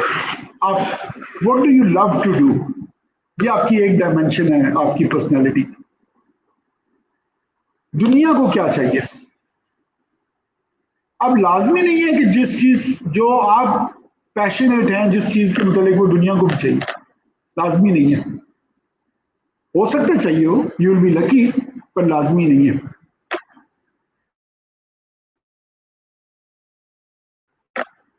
What I get paid for, नीचे वाले डायमेंशन में आ जाए कि अच्छा मैं पैशन तो मेरा ये है, दुनिया को भी जरूरत है, लेकिन क्या वो उसके पैसे देंगे उस जरूरत के? और अगर वो उसके पैसे भी देंगे तो क्या मेरी पर्सनालिटी की जो स्ट्रेंथ्स हैं, जो मेरे पास कॉम्पिटेंस है, वो मैच करती है? सो एक तरफ आपकी कॉम्पिटेंस है, आपकी स्ट्रेंथ है, एक तरफ आपका पैशन है, एक तरफ आप दुनिया है, एक्सटर्नल कॉन्टेक्स्ट, जिसकी मैंने आपसे बात की थी सबसे ऊपर, एक्सटर्नल कॉन्टेक्स्ट, और एक तरफ आपका बिजनेस है, वो प्रोडक्ट है जो बिक सके। इनको जब आप बैलेंस करेंगे, and life is all about a balancing art, it's a balancing act. Our life is nothing but a balancing act. जैसे आप रोप पे चलते हैं ना, मैजिशियंस चलते हैं ना, वो ऊंची ऊंची रस्सियों पे चलते हैं और करतब करते हैं, और वो बैलेंसिंग एक्ट है सारा। You have to create a balance. You will hardly, very few people will find a perfect solution. Very few people can find a perfect solution. Most of us, we have to balance it out.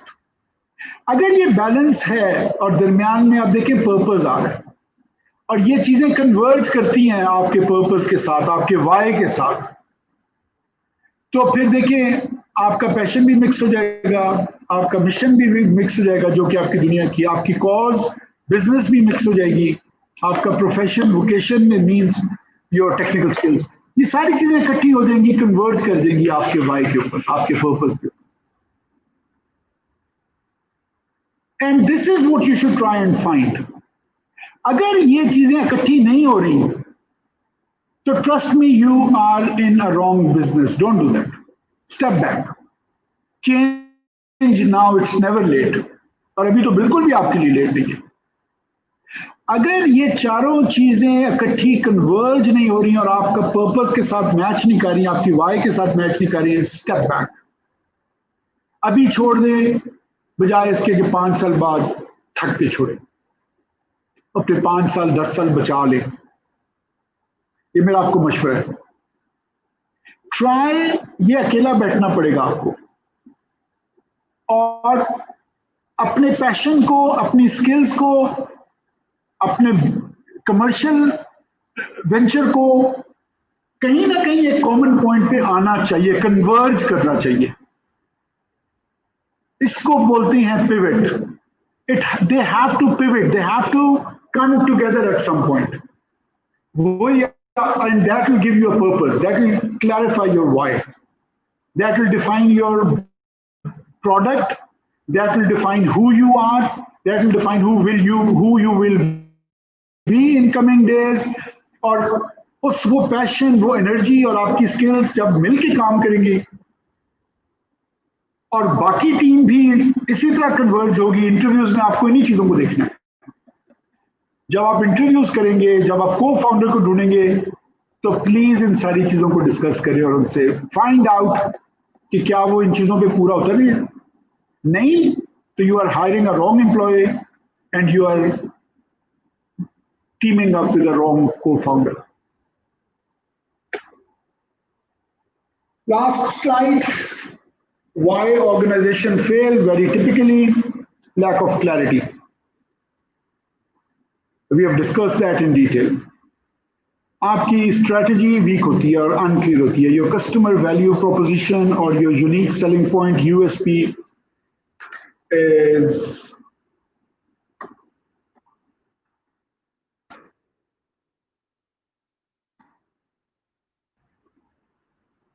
is not clear. You need clarity, very clear USPs, CVP, your why, how and what, they have to be very clear.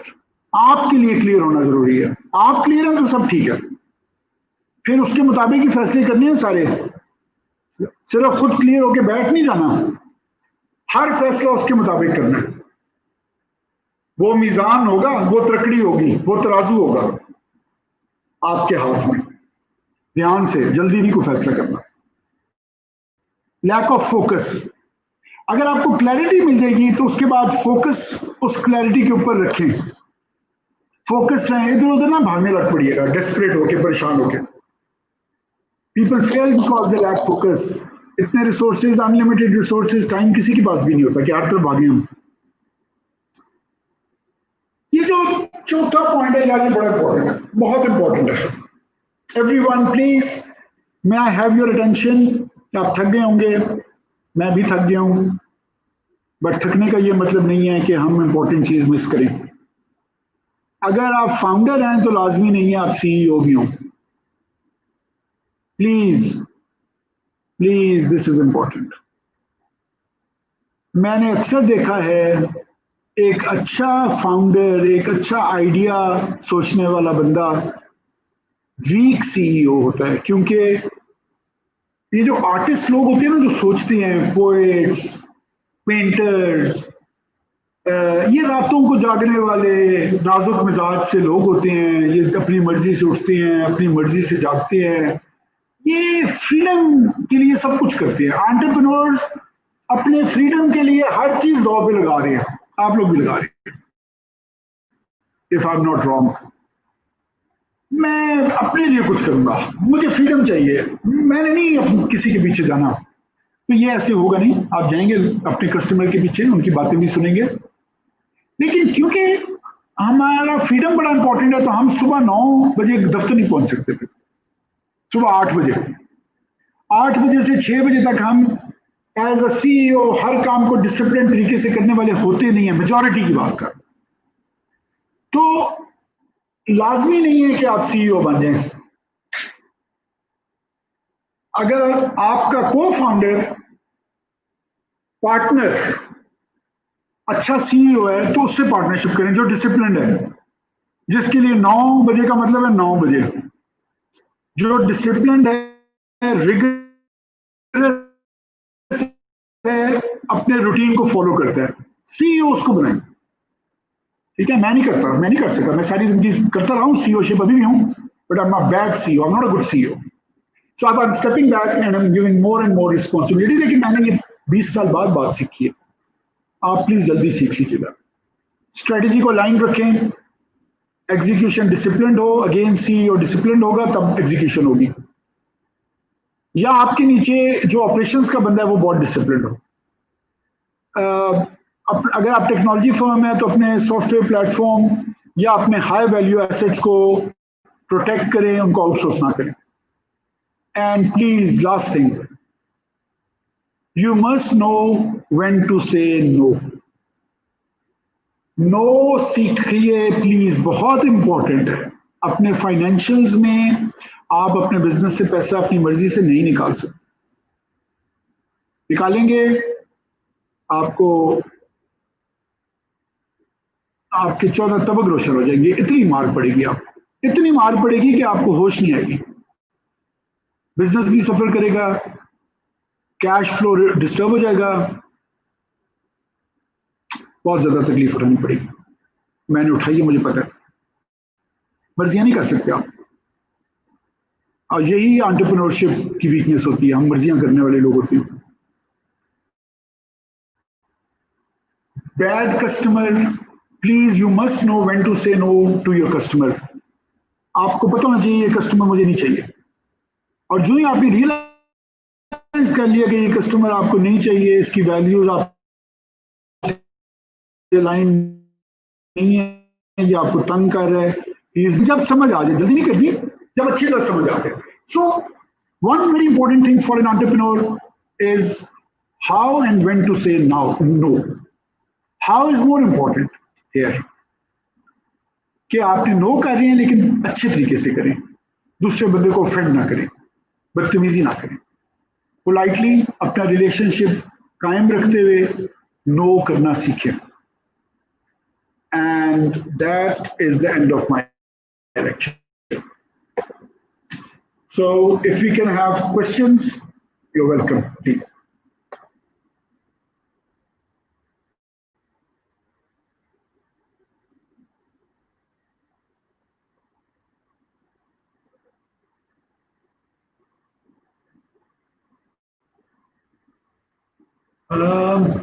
वहाँ शाह में यहाँ पे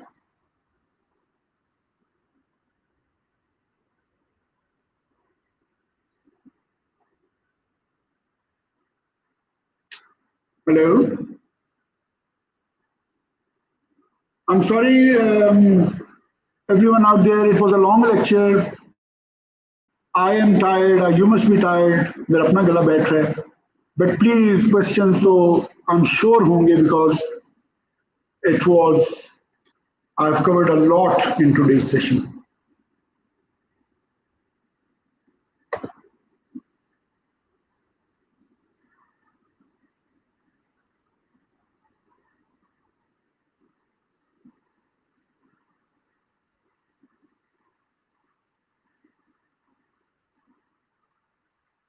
Hello, आप में से कोई message कर सकते हैं please, so that I know that you are all listening to मी।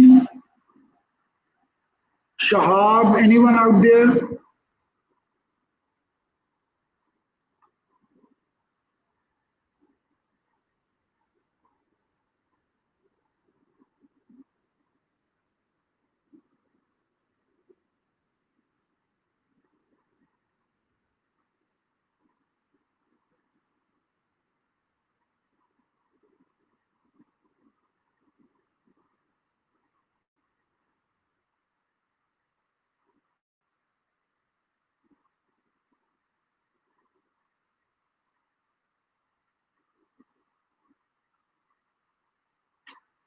आप लोग मैसेज कर सकते हैं मैसेज विंडो पे? Can anyone message of the chat window? Shahab, मेरा लेक्चर तो खत्म हो गया, but no one is responding, so I am not too sure कि कहाँ तक मेरी आवाज गई। और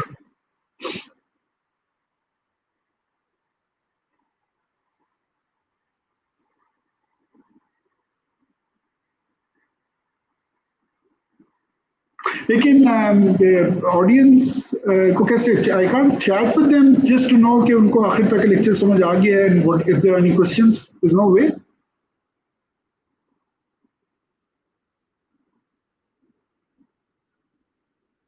नहीं नहीं नहीं, मैं अपनी बात कर रहा हूँ।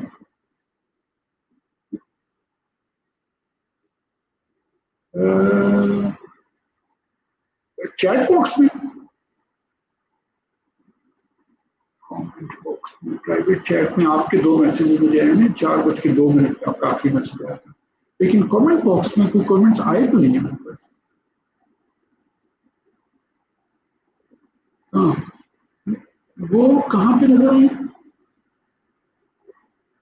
मेरे पास देखिए, मेरे पास है राइट साइड पे चैट बॉक्स है जिसपे आपके दो मैसेजेस हैं, और ये मेरे ख्याल में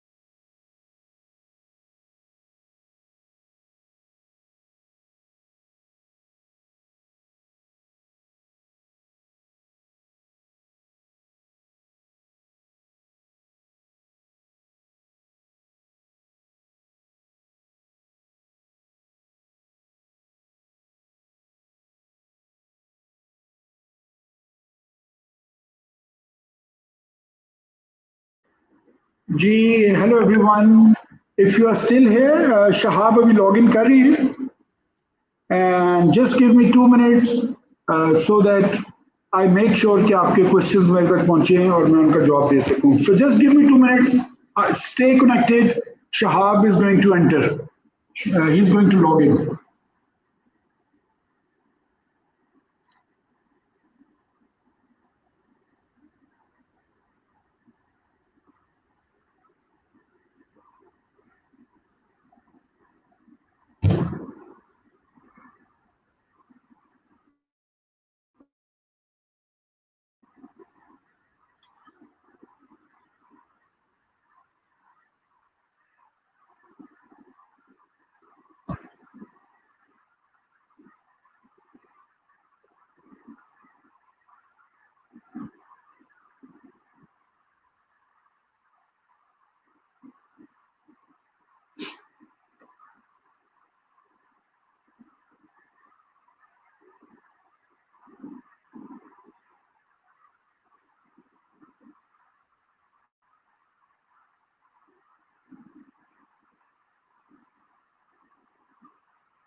जी, मेरे पास आपके कमेंट्स अब नजर आ रहे हैं मुझे विंडो में. पहले आई कुडंट सी देम. मेरे ऊपर जो यहाँ पे क्वेश्चन नजर आ रहे हैं वो स्ट्रेटजी का है कि स्ट्रेटजी के पॉइंट्स दोबारा दोहरा दें. मैं पॉइंट्स तो दोहरा सकता हूँ, लेकिन मैं आई थिंक चाहूँगा ये कि हम स्ट्रेटजी के ऊपर एक सेशन रख लें. अगर आप लोग हाँ, युसरा, और मैं आपको यही कहूँ चाहूँगा कि एक वीक, नेक्स्ट वीक या उससे अगले वीक में हम स्ट्रेटजी के ऊपर पूरा एक सेशन रख लें.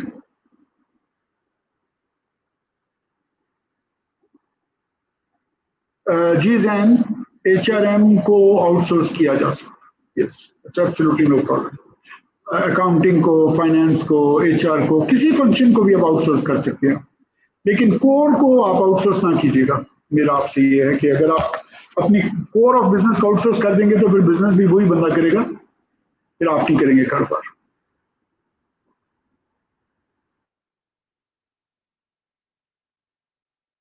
Next question, Shahab.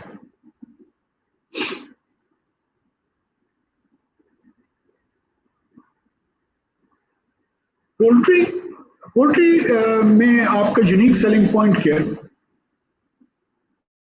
If you have a USP, if your customer value proposition is clear in poultry, then you can survive. Otherwise, it's a very competitive landscape.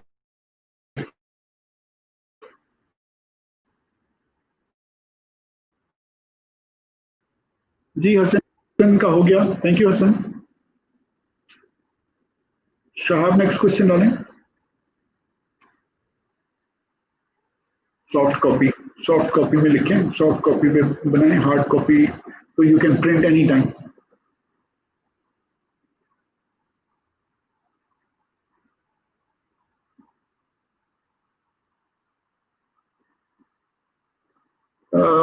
Ali Sher, लिखना शुरू कर दें, ऐसे ना करें।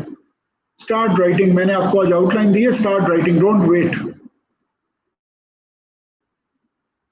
ठीक है, don't wait for anyone, start writing. Thank you Shah Sahab, thank you. जी Mehsana, thank you. Sustainable business model मेरी नजर में वो है राशिद, जिनकी वाई क्लियर है, जिनका पर्पस है, जिनका कोई मीनिंग है, जो सिर्फ पैसे के लिए नहीं काम कर रहे। पाकिस्तान में मैं एग्जांपल्स दूं आपको, पाकिस्तान की एग्जांपल्स का मुझे नहीं पता, मैं तो ग्लोबल लैंडस्केप की बात कर रहा हूँ। पाकिस्तान में आई एम श्योर ऐसे लोग होंगे जिनकी वाई बहुत क्लियर है।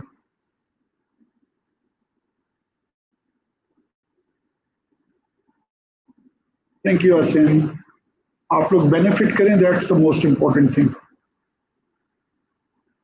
उमैर, मैंने आपको आउटलाइन दे दी है, start writing, start writing my dear. मैंने आज की प्रेजेंटेशन में आपको आउटलाइन दे दी, अगर आप नोट्स दे रहे थे तो आज मैंने आपको कंप्लीट आउटलाइन दे दी है। Start writing and start taking help.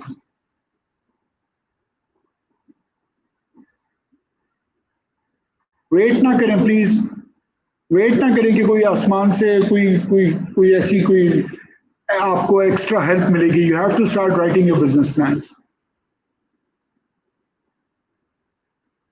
Umair, मैंने आपको बताया है मार्केटिंग, गो टू मार्केट की अप्रोच क्या है, डिजिटल मार्केटिंग यूज करनी पड़ेगी, अपना कस्टमर क्लाइंट बेस आपको आइडेंटिफाई करना पड़ेगा। आज मैंने आपको गो टू मार्केट स्ट्रेटेजी बताई है।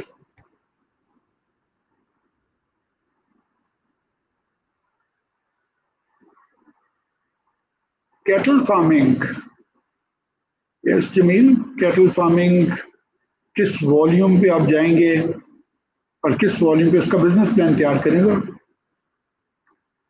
और देखिए नंबर्स क्या कहते हैं, कितनी इन्वेस्टमेंट पे क्या रिटर्न है आपका, खर्चे डाल के, खर्चे भी डालिएगा। जैन, सीईओ बनने में कोई रुकावट नहीं है, लेकिन CEO requires a discipline. CEOship is a complete responsibility, it requires a lot of discipline. अगर आप में वो डिसिप्लिन है, आप टाइम पे ऑफिस जा सकते हैं, पूरा दिन लगा सकते हैं क्या, और आउटसोर्सिंग इफेक्टिवली कर सकते हैं, बाकी फंक्शंस को मैनेज कर सकते हैं, तो बन जाए।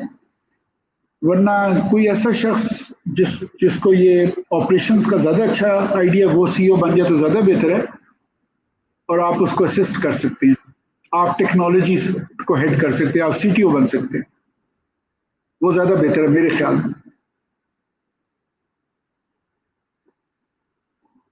नहीं, कोई भी डिनाई नहीं करेगा।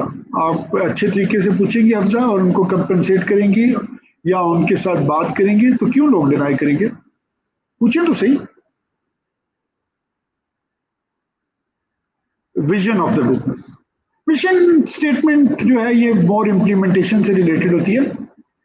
विजन बिजनेस बताता है कि आप क्यों कर रहे हैं और क्या इम्पैक्ट देने लगे हैं। Mission statement is more your operation side पे आती है कि आप कैसे उसको इम्प्लीमेंट कैसे करेंगे अपने विजन को, उसको मिशन को।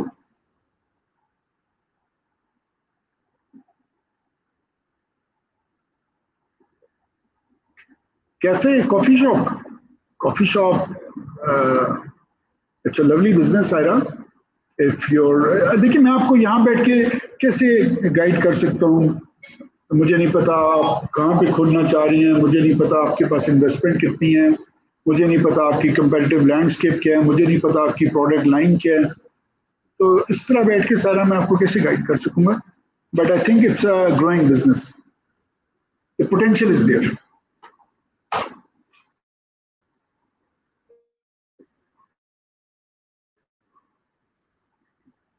कर सकती हैं मैन्युफैक्चरिंग अगर आपके हाथ में तो सेल्स आउटसोर्स कर सकती है, केपीआई बेस्ड हो और उसको इंसेंटिवाइज करें।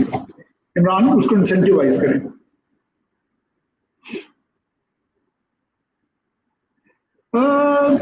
नायाब ये क्वेश्चन मैं आपको जवाब इसलिए नहीं दे सकता कि मैंने आपका पोटेंशियल, अगर अगर अभी भी आप नीश मार्केट डिफाइन कर ली ना कोई अपनी, ऐसी कंट्रीज जहाँ पे आपके कॉन्टैक्ट्स अच्छे हैं, जहाँ पे पोटेंशियल है, जहाँ पे स्पोर्ट्स खुद की अभी पाकिस्तान की मार्केट जिन छोटे मुल्कों में फोकस नहीं कर रही, तो रीपोजिशन कर सकते हैं आप अपने आप को। आई एम श्योर आप रीपोजिशन कर सकते हैं और अपनी प्रोडक्ट को रिव्यू कर सकते हैं कि कौन सी प्रोडक्ट्स की आगे सेल ज्यादा होगी in coming days. Mohsin pharmacy का बिजनेस खुल सकता है। फार्मेसी का बिजनेस मॉडल ठीक होना बहुत जरूरी है, लेकिन yes I think there is potential. Pakistan में हेल्थ में और एजुकेशन में बहुत पोटेंशियल है, लेकिन आपका यूएसपी क्लियर होना चाहिए, आपका यूनिक सेलिंग पॉइंट क्लियर होना चाहिए। Thank you everyone, God bless you. Allah आप लोगों को कामयाबी दे। थैंक यू, खुदा हाफिज़।